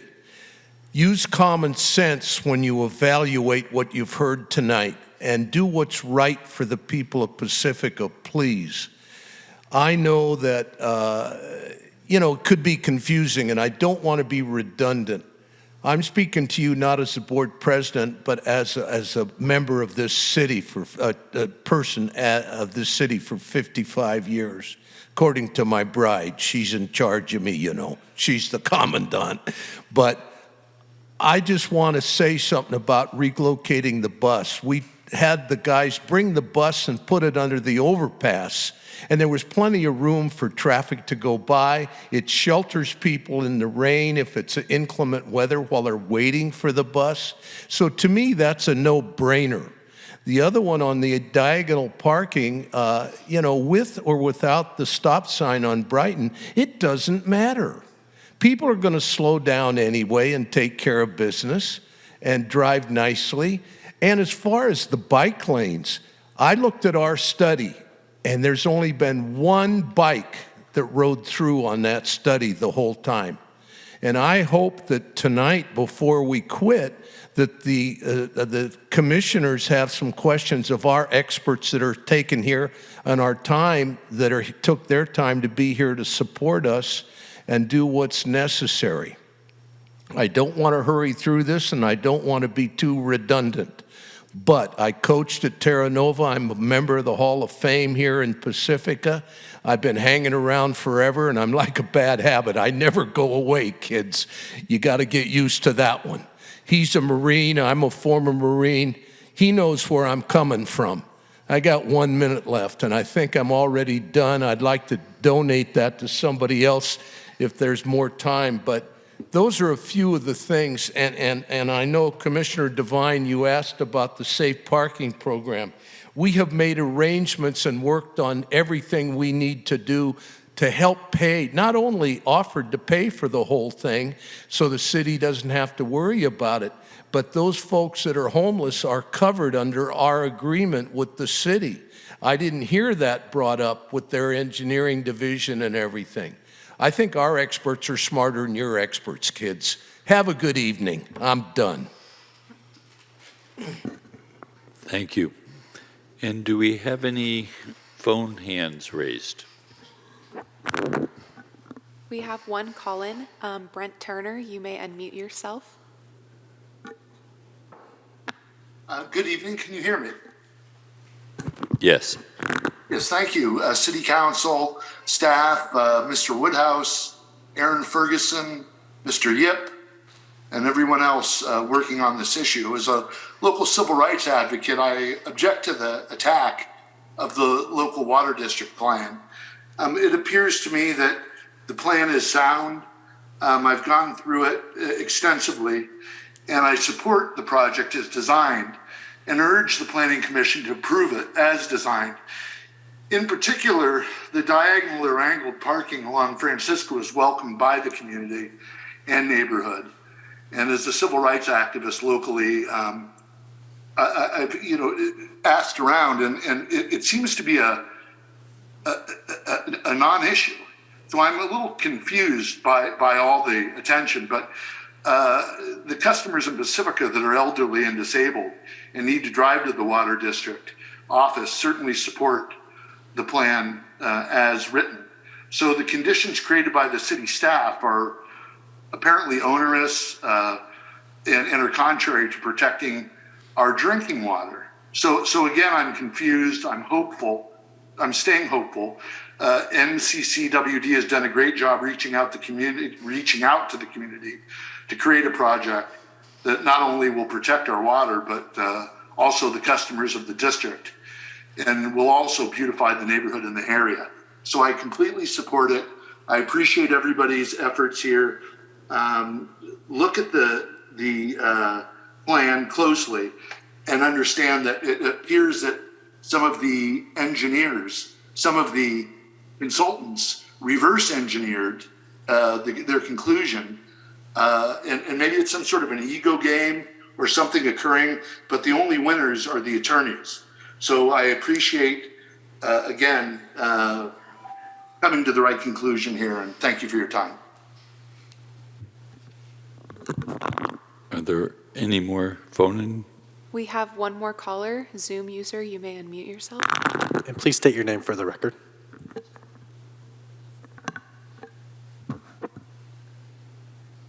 Stephen Poggi. Caller, can you please restate your name for the record? Stephen Poggi, P-O-G-G-I. Thank you. I've been a resident in Pacifica for over 40 years, and I use the recycled refill station. And by having a drive-it-through station, it would make it a little easier for me to go down there and collect my water, since it's right now it's limited times and days. But I support this very much. But thank you. Thank you. Any more? Chair Wright and Commissioners, we have no more commenters at this time. Great. Commissioner Devine, I noticed your hand was raised, but first I'd like to ask Christian a question. Should we offer the applicant 3 minutes for their rebuttal now, or should we start with Commissioner questions as the order appears on this?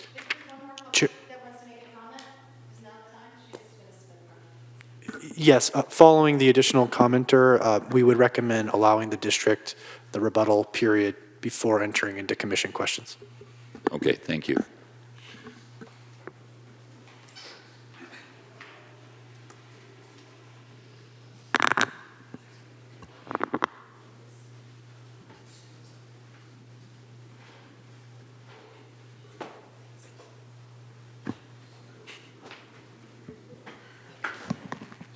Hi, my name is Jennifer Barba.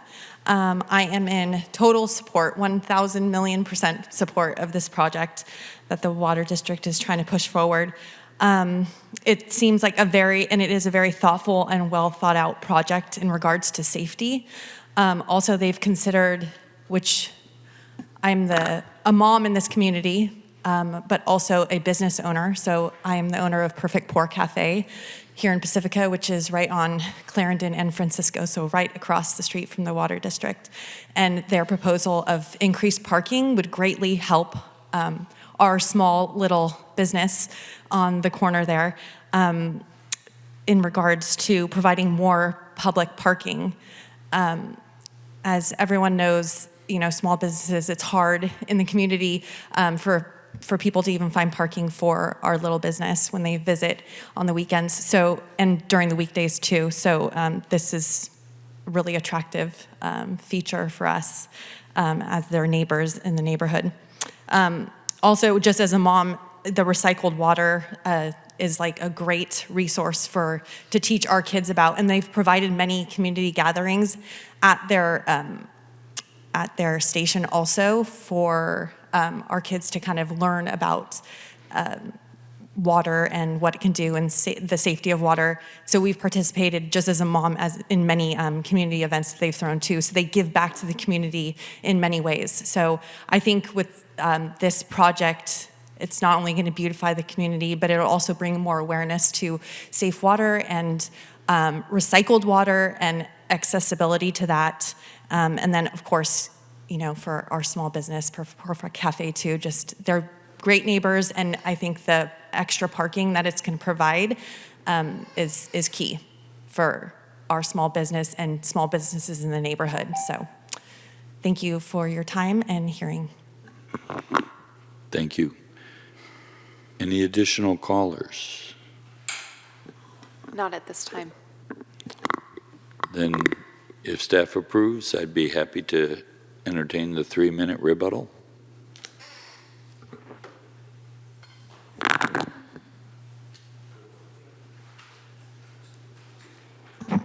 Thank you very much. Again, honorable commissioners, thank you for listening to us. And I hope you recognize that we have really worked hard to provide a vision of the Water District headquarters and of the neighborhood. I have a day job. I've worked in local government for about 30 years. And it is extremely important to reach out to the community, to listen to what they have to say, and to apply it. And we've done that. I have been somewhat baffled by the response of the city staff through this process. There's been many different issues that we've tried to address in our letter correspondence to you. I don't have the time to go through it all, and I don't really want to. But in my 30 years of local government, I haven't seen this happen to another local government. One thing that was mentioned about the Water District being treated like an out-of-town developer, that is kind of how it feels. We represent you, as I mentioned. We represent this city. The board does. And safety is of the utmost and highest importance to us. And I hope that comes across to you in our project in its entirety. Again, the project as it's designed, with the diagonal, with the third driveway, is critical to this project. We don't have a project without them.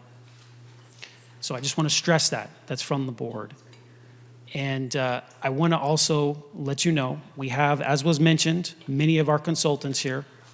As our board president mentioned, they're very smart. They're smarter than the other ones. And they have a duty to you.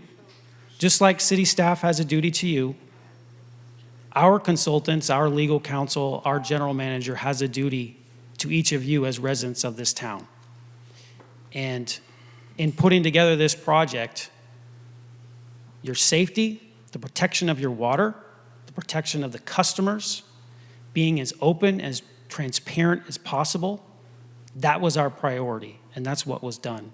They're here to answer any questions you may have. I, of course, happy to answer any questions that you have. I'm excited about this project.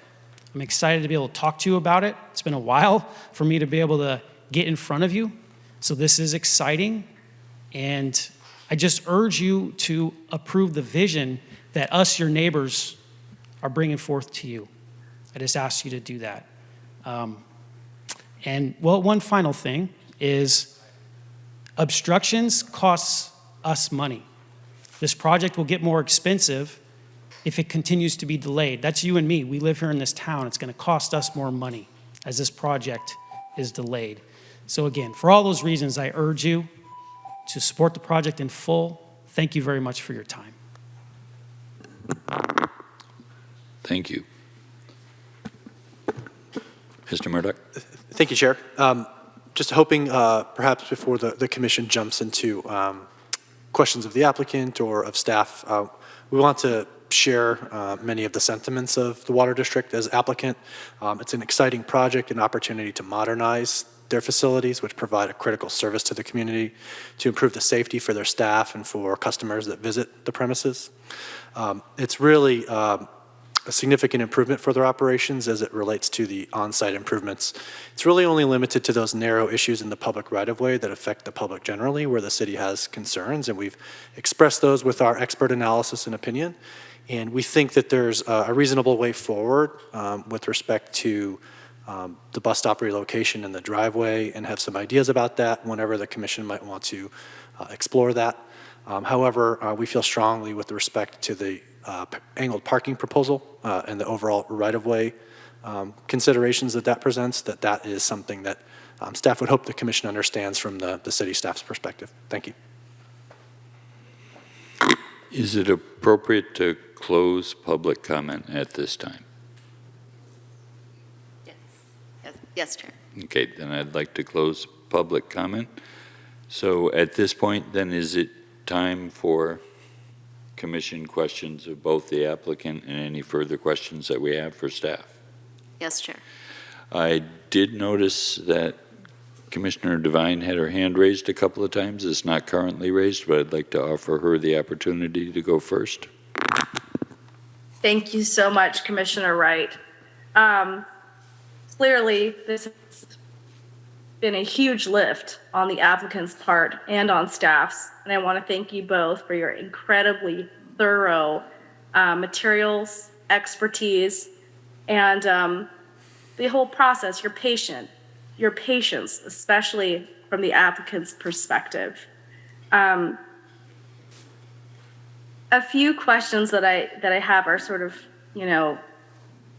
one thing is troubling me. The fact that our former city engineer, Mr. Bautista, felt that the diagonal parking would be a positive addition, lends our commission and our staff into this area of, inconsistent messaging, which I really believe erodes public trust. So the first question I have of the applicant is if your traffic experts, the folks that put together your plan, could really come up and talk about the positive benefits of the diagonal parking in juxtaposition to what staff had said earlier. As a member, as a commissioner here, I want to try to understand this from both staff and the applicant perspective.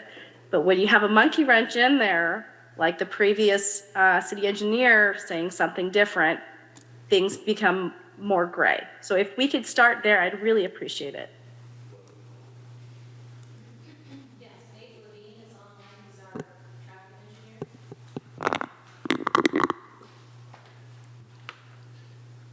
Is it possible for that person to be heard? Nate Levine, if you can hear us, please go ahead and unmute yourself and come on camera if you'd like to respond.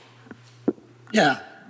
Hi, everybody. Hopefully you can hear me. My name's Nate Levine, engineer with Sandus. We've done some analysis for, kind of the operations of the parking stalls, but let me see what I can answer, because I think your question is well intended, and definitely want to give the opportunity back to the district to kind of talk about the overall benefit.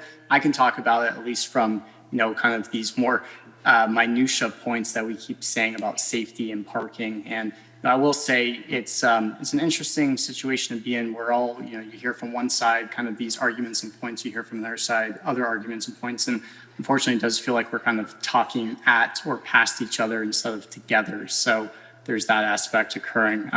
As far as safety goes, I will bring up that the study that was prepared by Fair and Peers cites a study from the Oregon DOT. It's prepared approximately in the year 2000. That uses data from Nebraska and other Midwest cities from 1990 and 1980, kind of explaining that, hey, when there is sufficient parking in an area, we really shouldn't be looking to to diagonal parking, and that parallel parking is preferred in those cases for safety. But I'm not refuting any of those issues. That there's certainly some old data there, but absolutely there's some safety concerns with that. However, I don't believe that there is any conclusion on the aspect of sufficient parking. The Sharp specific plan that was referenced by staff talks about, I believe staff stated that there is sufficient parking. The Sharp specific plan only talks about what's called occupancy, as in they went out, they counted how many cars were on the block. They didn't look at what's called capacity, where you say, hey, we have 7 spots, there's 2 cars in there, therefore we have 2 out of 7, that's a capacity. They just said there's 2 cars. That doesn't go into capacity. So making that statement saying, hey, we have sufficient parking, unfortunately, I can't say whether it's true or not. We don't have the data. That specific plan doesn't go into it. That really goes back into the safety of this claim that staff is making that it's unsafe. I'm not going to argue with what ASHTO comes up with or about how there's a bike interaction with cars trying to pull in or pull out of diagonal stalls. So those are all certainly valid concerns, but again, there is no class 2 or bike lane facility out here. This isn't identified as a bike corridor. So as far as that claim goes, we can't really get into that detail. So I just want to kind of focus back on that overall safety about parking occupancy, which I think is so important to everybody in the community as well as for this project. Is really, what are we trying to do and how are we impacting either what's called occupancy or capacity, and we don't have that capacity data. With that, I'd hand it back to the district to talk more about the overall benefit of the diagonal parking. If I may, the diagonal parking will really benefit the access that our customers have to our headquarters. There is a shortage of parking along Francisco. This will add spaces along Francisco for not only our customers, but people who come to our board meetings or other events. We do have landscape classes and other community events. We probably will host other community events potentially for other city organizations in our new multipurpose room. So this is something that we want to provide for the community, is a feature. Parking along Francisco, which is the arterial street, is that the right word? Yes, and that is an appropriate place for a larger amount of parking and not on the residential streets. And that's, again, why we moved our entrance to Francisco and took it off of Brighton. So we really think that it's going to benefit also by adding attractive landscaping and plantings. It's going to make the neighborhood look nicer. So thank you. Chair, if I may respond to some of the comments. Sure, if I could just make sure that Commissioner Devine doesn't have any more questions for the applicant before we proceed to that. I'm okay. Thank you, Commissioner Wright. I appreciate it. Thank you, Commissioner Devine. So I would like to address the mixed messaging that has been provided to the Water District in terms of this project. So Could you speak a little more directly into the microphone? Yes. I don't hear so well. Oh, yes. Is that better? Yes. I would like to speak to the mixed messaging that the Water District has brought up in terms of our comments to this project. So the first time that the traffic analysis has been submitted to study, Sam Batista was no longer at the city, so I was here to review for that first review. Sam was here to give completeness items in terms of the angle parking, and as far as I can see in the records, I don't know if I can determine whether or not he was in support of the project. I don't know what the discussions were in terms of the addition of the stop sign. I only know what our current staff has told me during the fourth review. But as far as the first three reviews, they came in 3 times in 2022, and I did review the email that Sam and Adrian Carr had some sort of discussion about a stop sign, but that was in late 2021, and Sam still approved completeness items requesting for the removal of the angle parking 3 times after that email. So I don't believe that engineering division had mixed messaging in terms of the approval of the angle parking. I don't know what was discussed. I can only say that the stop sign warrants are not there, and if we may, our traffic consultant could chime in a little bit more about what the primary warrants are, and also address some of the comments from their traffic engineer. All right, thank you. Good evening. I'll start with the safety discussion around the angled parking, and then can speak more to the traffic, the stop sign, and the warrants around that. So, speaking to the angled parking, we, in our peer review, in the Fair and Pierce peer review memo, we did cite a study from Oregon DOT regarding essentially the conclusion that if there's sufficient parking, introducing angled parking is undesirable because it increases the risk for collisions.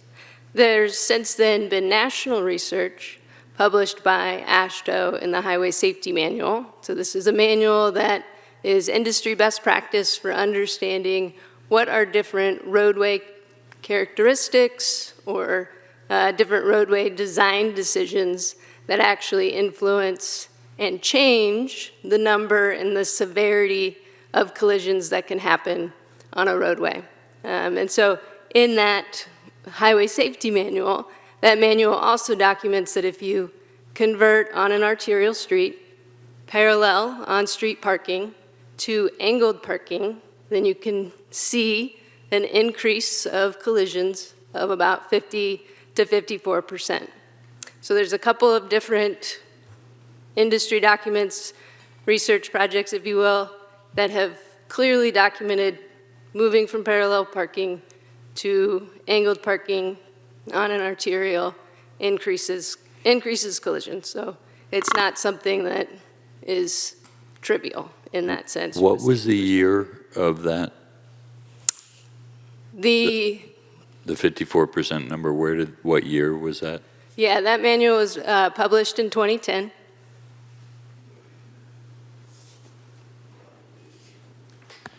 Chair, I'd also like to just briefly chime in on the reference to the Sharp Park specific plan information on parking. There was an assessment of weekday evening occupancy, weekday midday occupancy, and weekend midday occupancy. And indeed, it was not an in-depth parking analysis of the sort that might be done to analyze this issue in extensive detail, but it does relate the available capacity to the percentage of vehicles observed on each segment and parking lot. And as it relates to the Clarendon to Francisco, or Clarendon and Francisco to Brighton and Francisco segment, that's the focus tonight. In the weekday evening occupancy, it indicated 25 to 50% of capacity used on-street parking. In the weekday midday occupancy, it indicated 50 to 75% utilization. And on the weekend midday, again, it was 25 to 50% utilization. So of the available capacity on that street segment, on that block, it's finding at the 3 different periods analyzed relatively low utilization, certainly not in the upper band of the 75 to 100%. Which is the high end of utilization that's seen in some segments in other parts of Sharp Park. So on balance, it's one of the lesser utilized blocks of Sharp Park in terms of capacity of on-street parking that's utilized at the periods that were observed.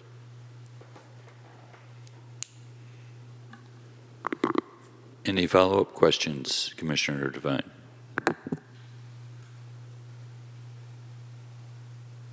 No, thank you, Commissioner Wright, and thank you to staff. I appreciate the information.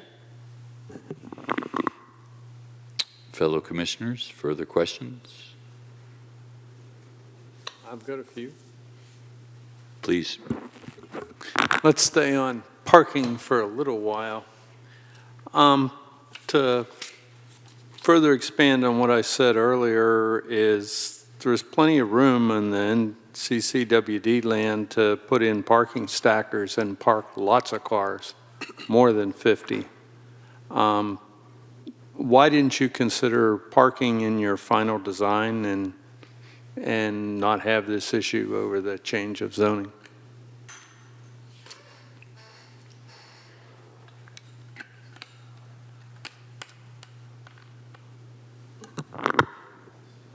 That was a question for the applicant, I assume? Yes, that's for the applicant.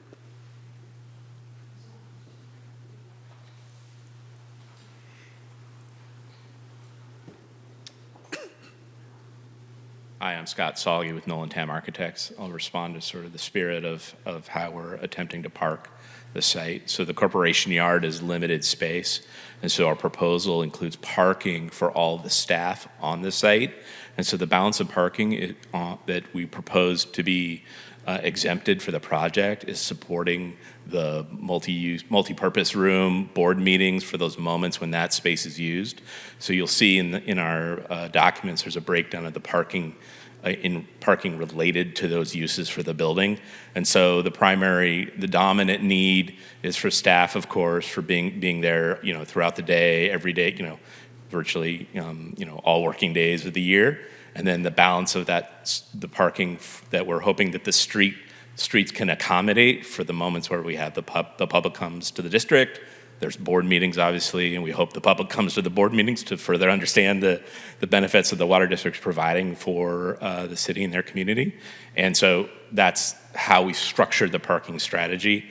And we wanted to leave the corporation yard as available as possible for them to have their operations, safely managed, be able to move vehicles around, move things out of the way if they need to adjust. So parking stackers do provide more limited access to parts of the site because there's stands and physical attachment to the ground, and so it does have some more limitations. So we didn't incorporate it into our project. Happy to answer any follow-up questions. Yeah, my next similar question is, given that off-street parking is safer than street angled parking and all the studies I've read and what I've heard from the city tonight, why not just pay the in lieu parking fee for the number of spaces you are short for the off-street parking?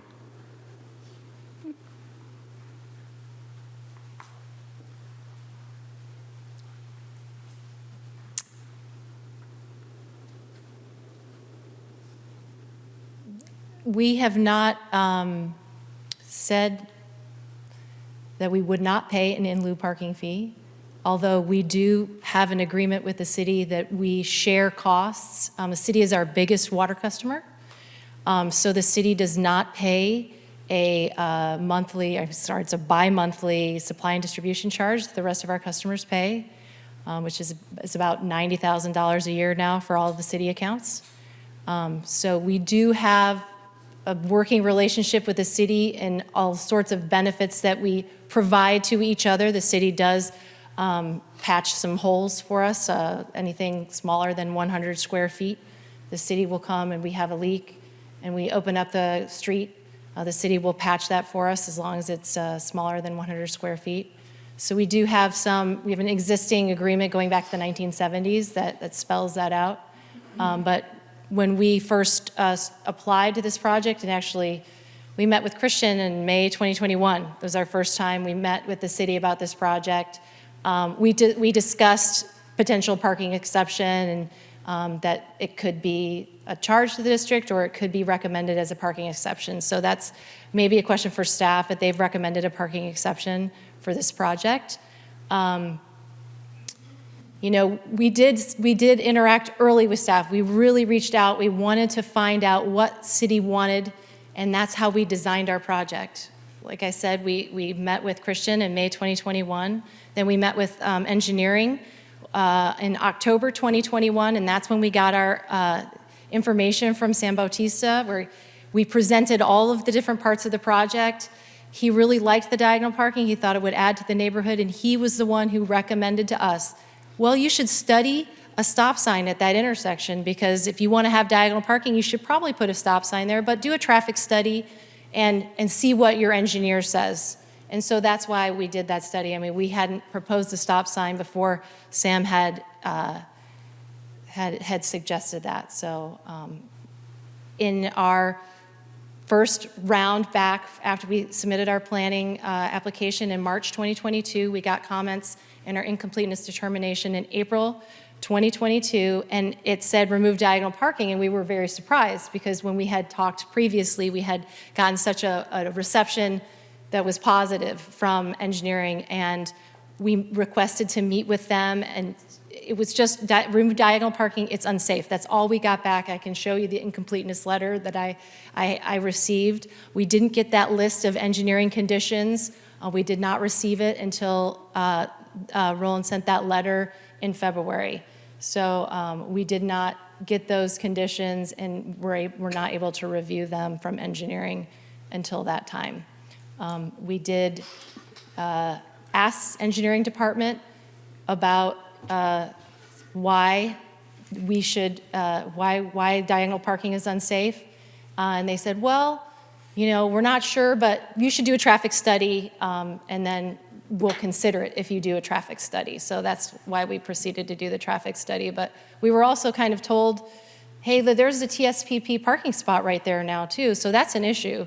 And that is actually the first time we learned about that parking spot being placed in front of our headquarters.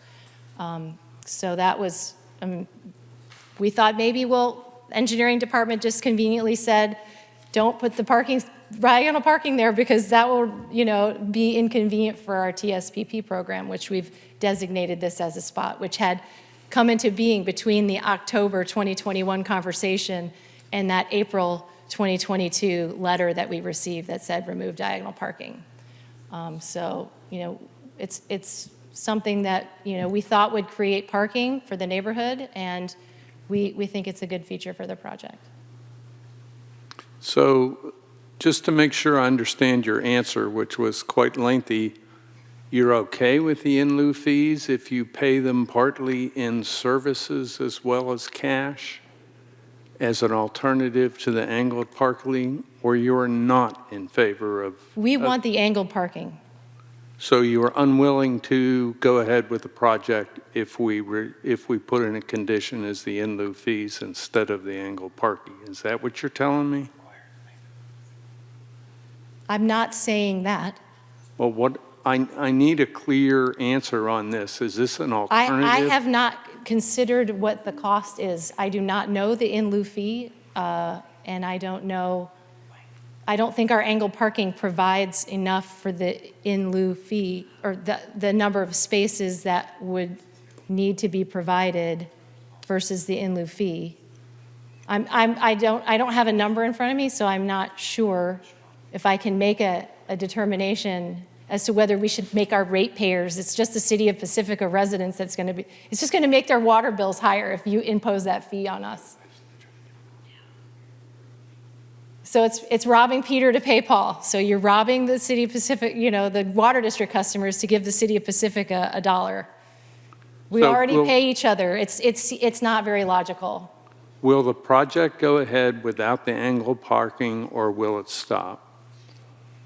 That's Or a do you decision not for the know? board of directors, but they're very in favor of the parking. They're in favor of the project with the diagonal parking. But I cannot say that's a policy decision for another elected body. I am the general manager of that agency, and we would have to consider it at a public meeting if that were the decision of the Planning Commission. Yeah. Okay. Commissioner Godwin, From one of the elected Chair, officials. I just want to briefly clarify, there's no clear basis for the Planning Commission to impose payment of the in lieu parking fee. It's an option for an applicant to propose that as one of their parking strategies, and that needs to be approved by the City Council. Sure. Acceptance of the payment. And so in a hypothetical unrelated to the project, let's say there's a project in the Sharp Park specific plan area that for whatever reason does not want to provide off-street parking, even though perhaps they could. That's a textbook example of where they may propose as part of their project to pay the in lieu parking fee, so they can utilize that space for other purposes besides off-street parking, and then the city could use that funding to provide and operate off-street parking facilities in some other centralized location. Where the facts support granting a parking exception, that still needs to be granted even with payment. And so it's not an either or in terms of parking exception or payment of the in lieu fee. And in any case, an applicant would need to propose payment of the in lieu fee as part of their project. It's not something, in my opinion, that can be imposed on an applicant. Useful to know.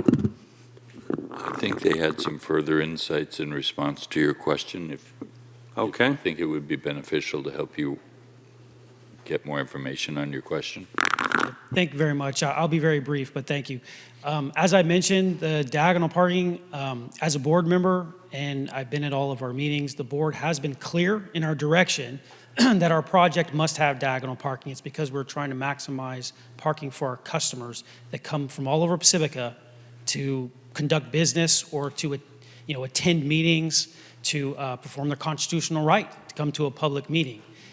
Our intent was to maximize parking with the diagonal, and the board has been clear that we don't have a project without that diagonal parking. While you're there, could I just ask a quick follow-up question? How many parking spots are you actually gaining as a result of the diagonal parking? I would have to look at staff. How much are we gaining? the bus stop moves, we would gain 2. Thank you.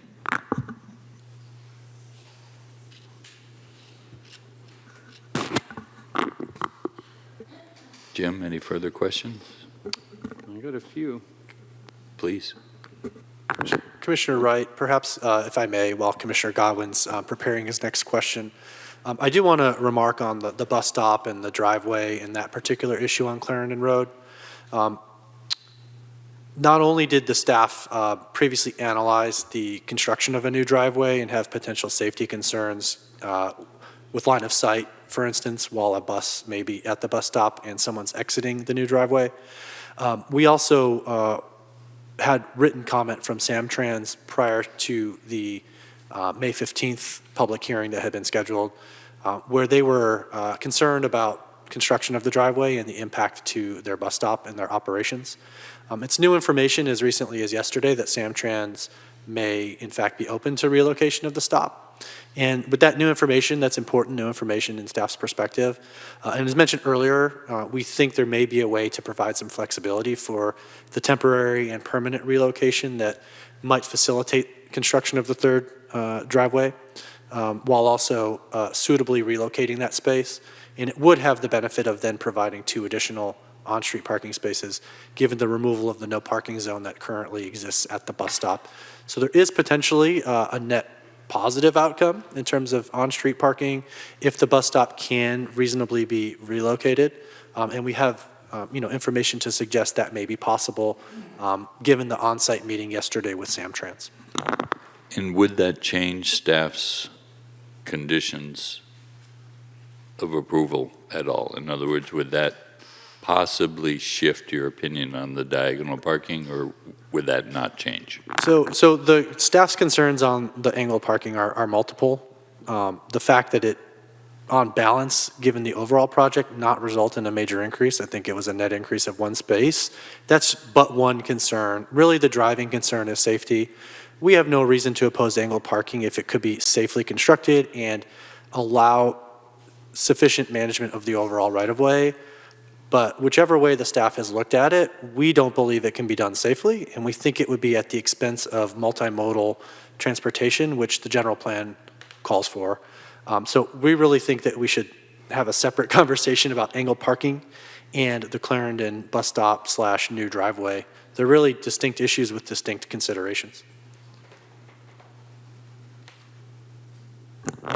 Commissioner Godwin, if I may too, before you ask a question, because we've spoken a lot about engineering's review, and I just want to point out how engineering division conducts our reviews. We look at projects from an engineering feasibility standpoint, and we're engineers. If this project were to come from Public Works, wastewater treatment, I would have the same comments. When we conduct and pull building permits, we are under the same building codes, fire codes.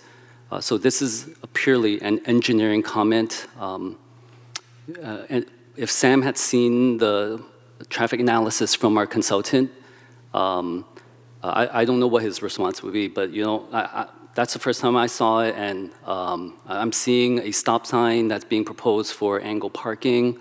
The 2 other stop signs at this location, the 2 closest ones next to Clarendon, are for the purposes of getting across Highway 1, and they're over 1,000 feet to 2,400 feet away. So we're looking for the best interests of the public as well, and I understand there's board meetings and there's public who go to their counter and pay bills and pull permits. So do the engineering division, where we pull permits for the sewer and also for all encroachment permits in the city. We ourselves have 2 15-minute parking spaces in front of our office. And so we are looking for the impacts to all 40,000 residents in the city who will pass by Francisco and have to stop at Brighton now. And so we are looking for the best interests of the public here. And in addition to that, I want to chime in because we talked a lot about the traffic and the safety, but also about our bike plan. So there will be future bike plans, and I agree with them that Francisco is not on the bike master plan, but there will be future bike plans. There were probably routes on our bike plan that wouldn't have been there 10 or 20 years ago, and there were fewer people biking then. There were no e-bikes back then that would be helping someone to climb our hills, but they are here today. So I do want to point out that it is in the policy, again, in the general plan, to have multimodal in our city, and the addition of the angled parking is going to prevent that for all future bike lanes, because you will not be able to place them behind the angled parking the way it is currently proposed. And the bike plan was done before this area was adopted as a PDA, a priority development area, which will open it up to future grants. And bike lane grants are the most abundant and easy to get from all the types of grants. And we will be able to possibly get a grant to install more bike lanes in the city and build out our system to make it easier for people to bike. And then there's also identified in our downtown, which we want to make it more multimodal and give better access to people in addition to just vehicles. Thank you. Thank you. Commissioner Godwin? Yeah, I guess my next question is for the applicant again. Given you vet your reclaimed water customers and there are relatively few of them, can't you partition your parking lot up in a way that there's a group of people who can come in and use the reclaimed water tap, and then there are other employees and other people who can use the entire lot, as opposed to creating a third driveway? So I don't know if you've had a chance to really look at our plans closely, but there is. I did. Okay, it's a really tight, because we do have this new solar canopy. That's where we're going to be generating our solar electricity over the parking. And that's next to our existing fuel station. That fuel station needs to remain where it is. We need to accommodate our new auto shop. And a really important feature of this project is the wash rack. So we're going to be able to wash our vehicles in a safe manner so that nothing goes into the storm drains. That would all go into the sanitary sewer, which is how vehicles should be washed. We're going to comply with all the stormwater codes. This site, was developed in the 1960s, so now we're going to have all this compliance. Well, there's no other room on the site for a recycled water station, but at one of the edges of our property. And really, if we just had the one driveway, they'd have to come in and somehow, there's no room for them to turn in or back out, so turn around. So if we just had one driveway, we'd have to have some sort of turnaround for a vehicle, which just takes up a lot of room on our property. We do have this other driveway that we use in and out for our vehicles all day.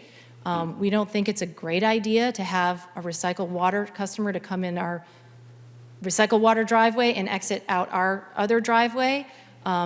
Plus, we have a new, where we've just had to put things on our site, we have a stormwater treatment basin that will be in that location, and we wouldn't be able to have customers drive through that area. Having a self-sustaining, separated from our staff and our property, or secured site, really makes it function better for the community. And we think it can be done safely. That third driveway, when we first met with the city engineering department, they said, just put a right turn only sign. That's the only request that San Bautista had for us when we discussed this recycled water drive-through. Okay, that sounds good. Just make sure that customers aren't turning left onto Clarendon from there, because that would create a hazard. And so that's great. We'll make it a one-way, signed this right turn only, and that will make it safe for our customers.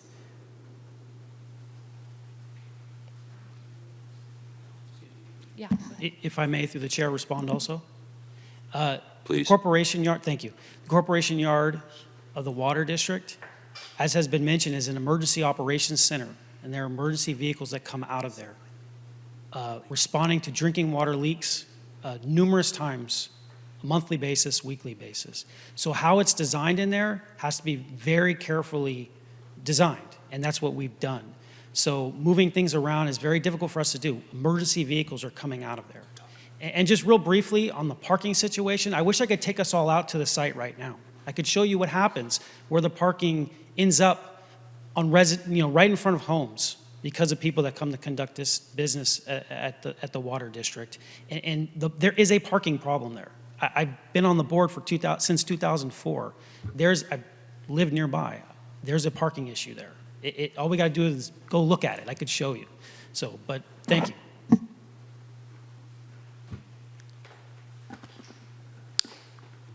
Chair, whenever the commission may have interest, we do have one markup of a potential alternative just to show that we've tried to think of alternative ways to satisfy the district's desire for a dedicated recycled water filling location while also avoiding the need for a third driveway. Deputy Director Yip I would can speak love to that. to hear that possibility. Yeah, let's- The chair actually needs 2 minutes to run. If we could adjourn for 2 minutes, I would appreciate it. Call a recess, Chair. I'd like to call a recess then, please. Thank you.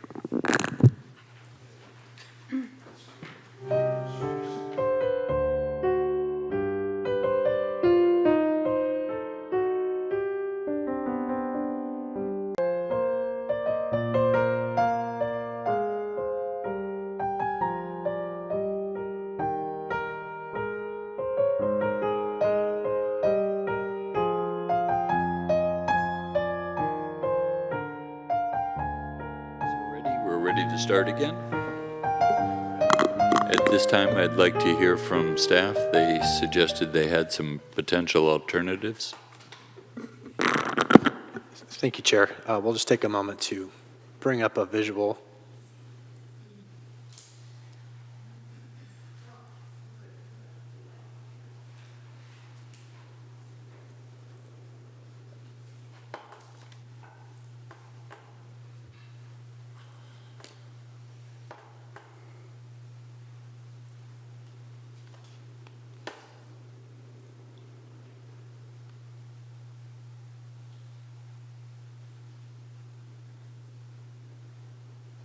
So Deputy Director Yip will walk us through this schematic, which shows a concept where the existing driveways remain, no new driveways constructed, and potentially the dedicated off-street recycled water filling station could operate with a pull-through for residents in a secured area beyond for the water district's operations. Is it possible to do a split screen with their original plan, and so we can see what the difference is between the new proposed plan at the same time, or is that done by the shading? I'm not sure that I can do that for you at this time. Chair Wright, their proposed site plan is the first layer that you can see below. Staff did the markings above their proposed site plan. Thank you. Yeah. So here's an alternative design that was discussed with our last slide in response to their letter. So potentially, we could firstly move the gate further inward, and then the whole outer portion of the site is exposed to the public. The previous concerns were if a bus was to be parked in front of their new driveway, that it would cause a line of sight issue, regardless of if someone was turning right or left. If they were to come out too quickly, oncoming cars on Clarendon could hit them. So this would prevent that.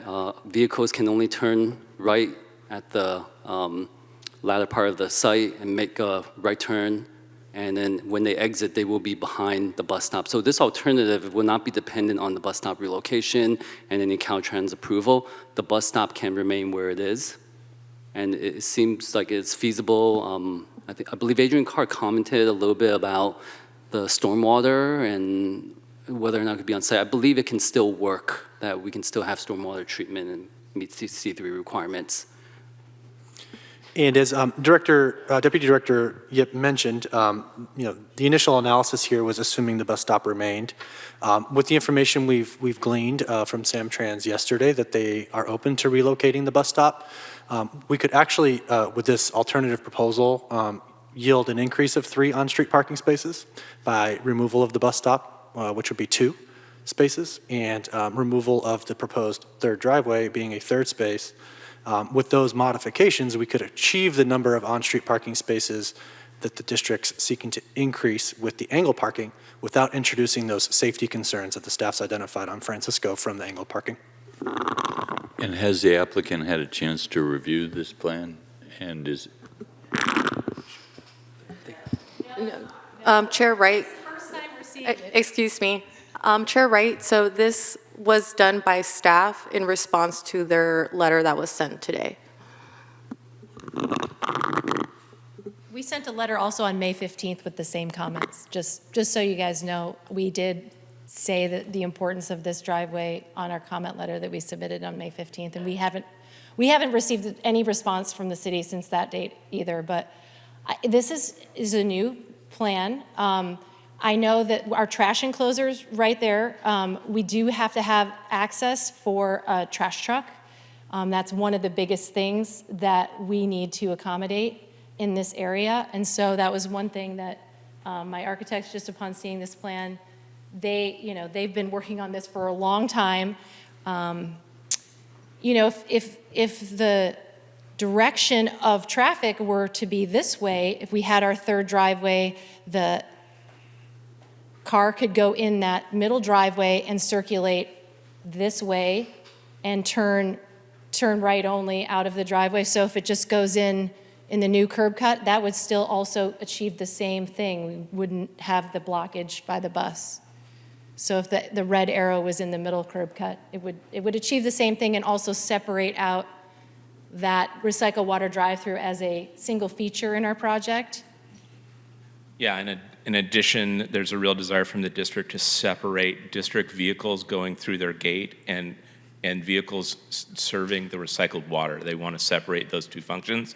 That's why we created the driveway in the first place. We want all the vehicles, trucks, vac trucks, the large vehicles coming out of that automatic gate for the district to be separate. I think that also helps safety on that street. It doesn't cause a conflict between the recycled water users and the district operations through that gate. so am I understanding correctly that if instead of it entering down, as we're looking at the screen here, the plan is up above your head, if instead of entering on the left, if it was entering in the middle one, that would be an acceptable potential solution for you? Absolutely. In the middle driveway, yes. In the third driveway that we would add, we could enter in the middle driveway and exit out the one on the east. So that's the eastern driveway. The western driveway we would like to reserve for district vehicles in and out because it is our in and out way. And we have trucks that need to sometimes rapidly respond and go out. But that could be a solution as opposed to doing the additional driveway. No. We would need the driveway to go in Okay. that and then out. We could come out, the existing driveway to the east is already there. We have an existing curb cut there. So you just want to move the red arrow over one driveway? Correct. Correct. That would work for us. Does staff have an opinion about that? Well, that would still result in the third driveway, and so really the alternative was attempting to demonstrate the ability to not construct the third driveway and how that recycled water filling station would operate, and the incidental benefits of this alternative being an additional 2 to 3 on-street parking spaces, depending on how you're to count. Yeah, the objective here is to have everybody enter at the one point where the automated gate is further in, and then the refill water users would leave via the, I guess, item E, the curb cut there, right? That's right. That's how the schematic would operate proposal in this is. scenario, Obviously, exactly. there needs to be further thought, but, Right. yeah, and that's kind of the point I was trying to make, that there are alternative ways of laying this out that, are workable. Right, and that was the purpose. It's illustrative. It's not a fully designed alternative Right, concept. and neither is mine. It was just a thought. Sure. I do understand the water department's desire to not commingle the traffic. however. Sure. It's how do we serve all these different masters at once to come up with the best compromise. And I'm glad to see that we're trying to work together with some different ideas and come up with something that's going to work for everybody. And one other question I have, the number of recycled water users at the moment, if I remember right from the study, was about 20. Is that somewhere near the correct number? Customers? We have 68 users. 68. But we have about 20 users that use it regularly, like on a weekly basis. Right. So, yeah. And you're increasing the number of hours it would be open. Correct. From 3 days a week to about 6 days a week, is that correct? It would be open during Monday through Friday, and then on weekends when we have staff at the district. We do have staff on duty every single weekend. It just depends. Some weekends they need to be out at our pump stations or something like that. But when there is a staff at the corporation yard, they would just open up the gates, and it would be on a regular schedule because there's certain staff who are assigned to different tasks, and they have a schedule of when they are working on the weekends. So just to do some simple math, there's about 20 people using it, and over the new schedule, it's going to be over a 5 or 6 day period. So we're looking at 3 or 4 people a day. I mean, I guess assume some of them come more than once. Absolutely. People come more than once, and we've heard from some people who use recycled water that their neighbors are reluctant to join the program because there's not enough hours. So I assume that we would have increased usership of the program, and that's our desire. Right, it's hard to quantify, but right now, if the number of users remain the same, you're looking at 4 to 6 people a day. Sometimes it can be 10 people in a day, Yeah, even now, yes. But that's like 1 an hour, round numbers, maybe 2 an hour.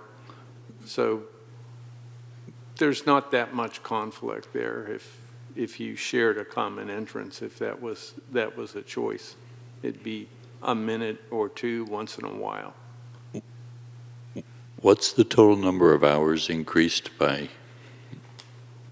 Well, it would be 6 hours a week up to like 36 hours a week. So it'd be sixfold. Sixfold, at least, if not 7, yeah. Thank you. That's, all I'm saying is the city suggested design concept is not totally out of consideration. We would have to make sure that the trash truck could make it in, and I think that would compromise a couple of the parking spots that we had designated that would be inside the fence. Sure, yeah, there's a lot to be done to turn it from a concept into a design, and I'm not trying to minimize that, but there are thoughts that could be placed. And Chair, I just want to remark that, we've talked about a number of different alternatives. Staff, I think, has identified a way to try to be supportive of a relocation of the bus stop in light of Samtrans's newly expressed interest and ability to relocate the space. That would yield 2 on-street parking spaces with removal of the bus stop. And so we're really talking about an increase of probably 1 on-street space with the removal of the driveway. And so, if we were talking about an alternative design, if it presented a lot of issues, as the Water District suggests it may, it's a difference of 1 space, but, that 1 space could be valuable, to someone wanting to park there. I just want to sort of hone in on what the delta is between these different alternatives we're discussing. Yes, ma'am. I'd like to thank staff and the third-party consultant for just the thorough analysis and review that was completed. Also, the consideration for different alternatives, which I know takes a lot of staff time, and professionalism and respect, so thank you.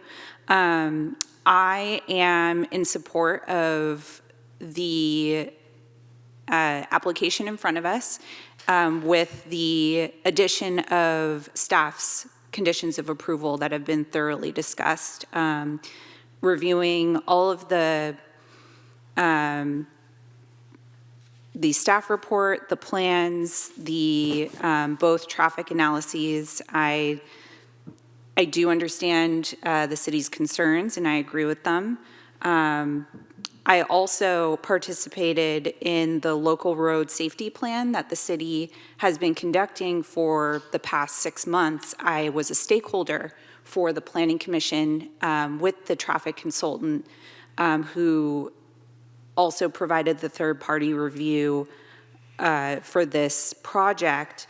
And I know deeply how understanding they are of the safety needs of the city, because we spent 6 months going through it all together very thoroughly, and they were very receptive of our stakeholder comments, which did include parking concerns throughout Sharp Park especially, and with respect to safety and bicycle use and pedestrian use.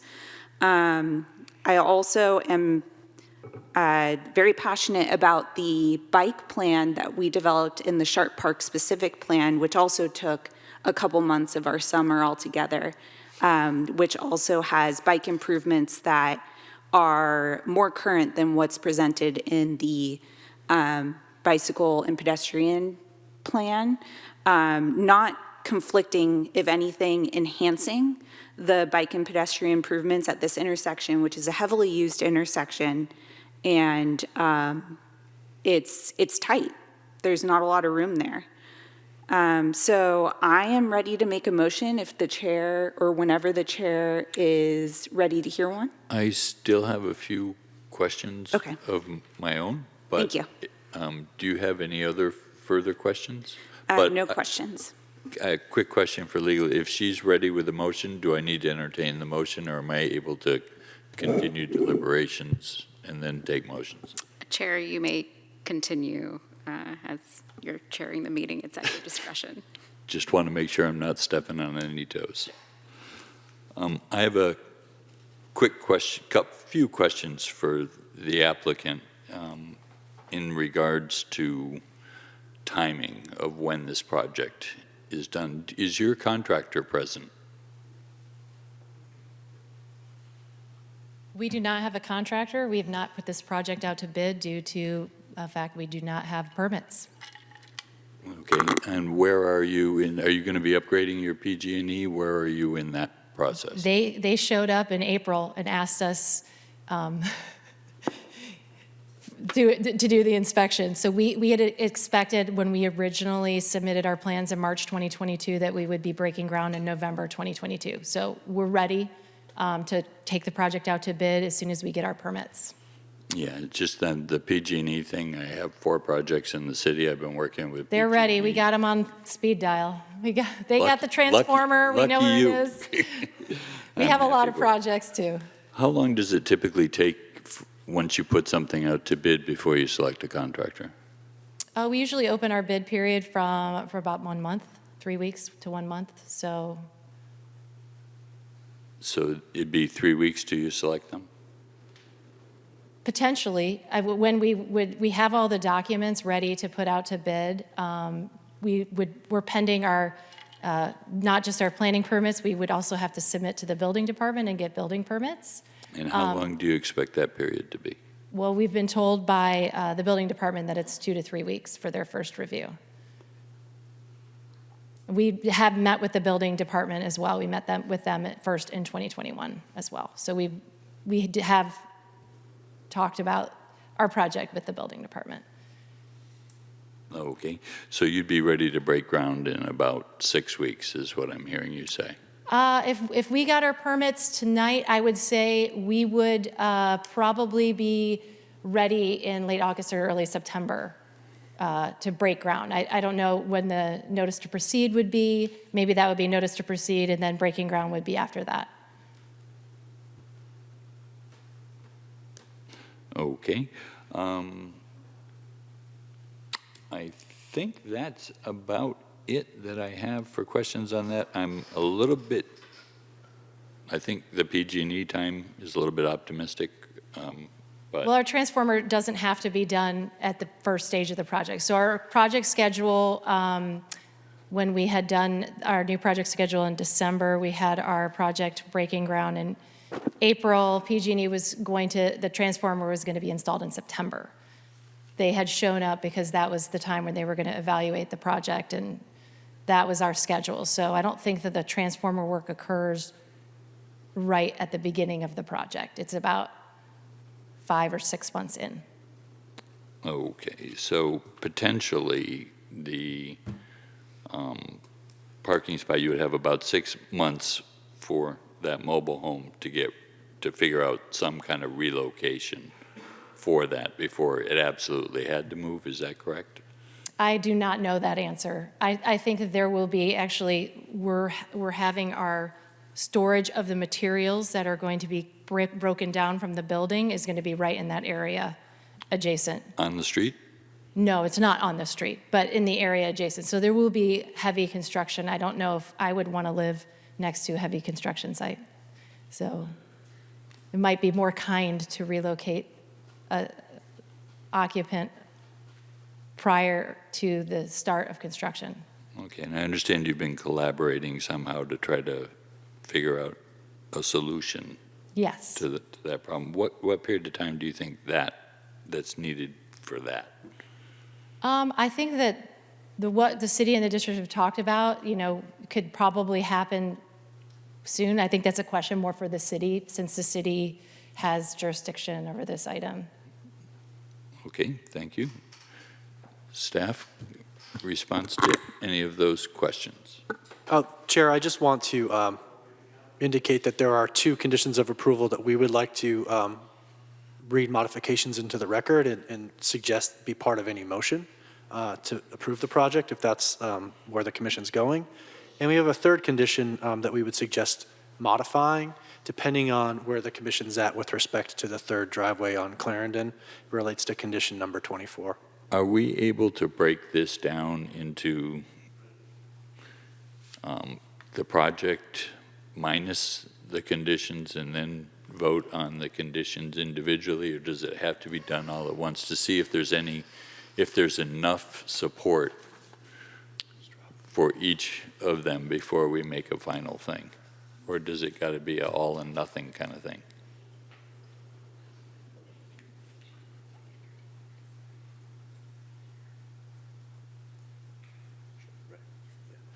Yeah, Chair, we would suggest entertaining more discussion among the commission about any particular issues that you're trying to read the pulse.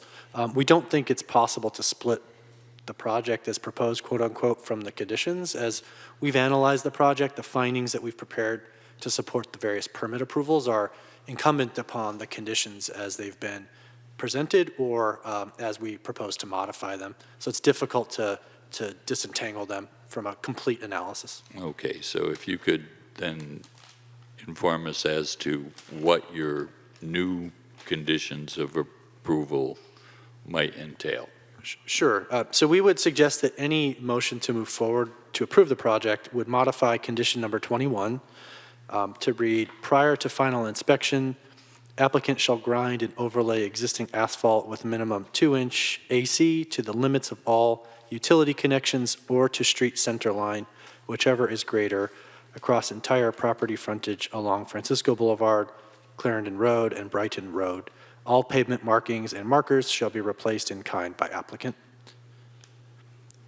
We would suggest removing condition number 22 entirely. And then there's a revision to condition number 24, which currently prohibits construction of the 3rd driveway. We would propose a different condition entirely to address relocation of the bus stop, but I don't have a sense for where the commission is on the question of supporting or not the construction of the 3rd driveway. In other words, I don't know if there's a desire by a majority of the commission to divert from what the staff has presented with. Perhaps now would be a good time for us to deliberate a little more on the thought about the 3rd driveway. Would you care to enlighten us with your opinion? I am in favor with staff's initial recommendation to limit this face of the property to 2 driveways. Especially, I appreciate Commissioner Godwin's questions regarding the capacity of people using the through driveway that helped me kind of visualize what the use of this area may be. Also, typically, I know it's often avoided to try to have too many driveways in one close proximity location, especially near an intersection that's heavily used. So I'm in support of limiting to 2 driveways, which will also add additional on-street parking. And then I'd also like to see the applicant, the city, and Caltrans work together on relocating the bus stop. And that would be subject to the city engineer's approval. Commissioner Devine, do you have any input on how you feel about this particular condition? Thank you, Commissioner Wright. I'm in support of a 3rd driveway. I feel like if you're tripling or more than tripling the amount of hours of a service that most people, myself included, cannot access because I work, the people using this, it's going to increase, logically speaking. I'm absolutely in favor of what Commissioner Berman suggested in regards to, relocating the bus stop. I just don't necessarily feel like the taking away the 3rd driveway is sufficient. Is sufficient. Those are my thoughts. I'm excited to hear your thoughts and Commissioner Godwin's. Commissioner Godwin? Yeah, on condition 24, I'm in favor of a 2 driveway solution. I am not in favor of a 3rd driveway. I think it's a good idea to relocate the bus stop away from the driveways so there's less activity at that point, and to the extent Samtrans and the city engineer and the applicant can all agree on something, I think that would be a benefit to the project. And just to complete the vision, I'm totally in favor of moving the bus stop. And if everybody could work together on that, I would feel really good about that. As far as the driveways go, I'm torn. I understand the desire to not commingle the traffic for a number of reasons, having sequenced a number of jobs myself and understanding the comings and goings. I'm very appreciative of the fact that what we're talking about here is a 6-fold increase in the number of hours and the opportunity for people to avail themselves of recycled water. This is a big plus. I think we're setting a good example for a lot of communities in doing this. The best way forward on how to get there, without understanding better, is the 2 driveway solution at all workable for you guys? Yes, sir. Thank you very much. What I'd just like to say is, as I mentioned, this is an emergency operations center, and I like to think of it I work in the water industry. I like to think of it very much like a fire station. You don't obstruct a fire truck coming out of a fire station. A water truck that's coming out to respond to a public health emergency, which is a water leak, if you don't have water, it is a serious emergency. And we've designed this so that we have the utmost care in our emergency vehicles coming out of that facility. And I just can't stress that enough. These are emergency vehicles responding to public health emergencies. Thank you. Well, I guess where I come down on that is if it was feasible, I would be in favor of the 2 driveway solution. But what I'm hearing from the applicant is that they have some pretty decent reasoning on why they would want 3 driveways. So I fall in the 3 driveway camp. Additionally, it's a super large lot. If they were all houses and it wasn't the water department, I imagine we'd be talking about more than 3 driveways for this lot, which for me is another consideration. So that's where I fall out on those two. With that, does your motion still apply? I'm happy to still make my motion.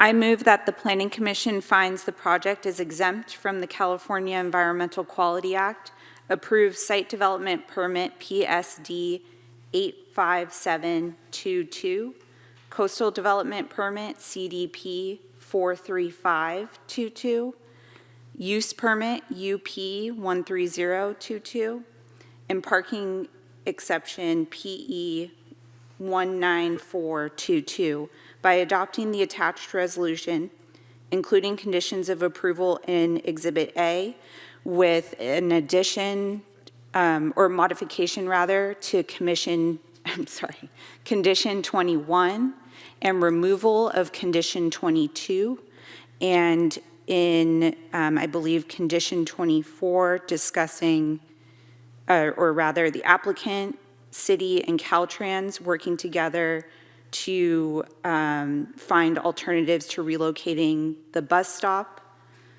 and that would be subject to the city engineer's approval.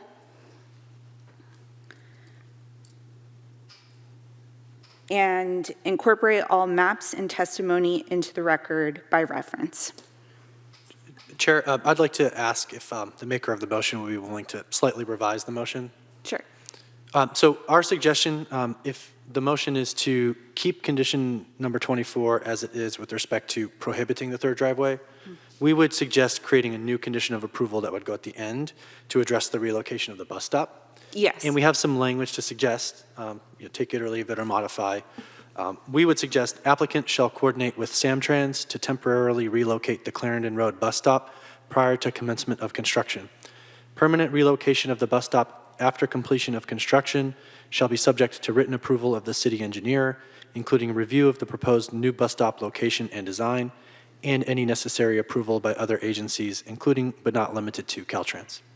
So moved with that additional condition.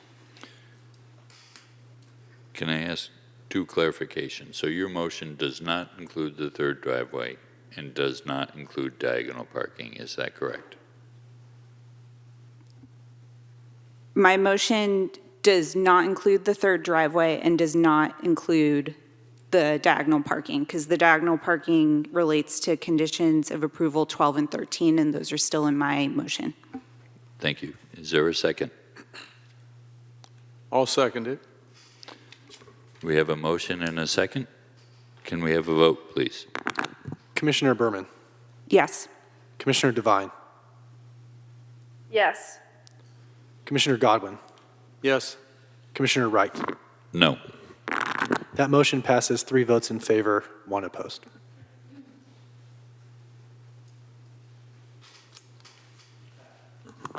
With that, Chair, there is a statement, if you'd care to read it, under number 13 on the list. sure. Anyone aggrieved by the action of the Planning Commission has 10 calendar days to appeal the decision in writing to the City Council.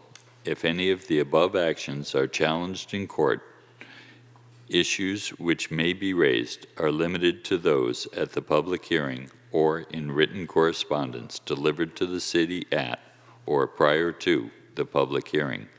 Judicial review of any city administrative decision may be had only if a petition is filed with the court not later than the 90th day following the date upon which the decision becomes final.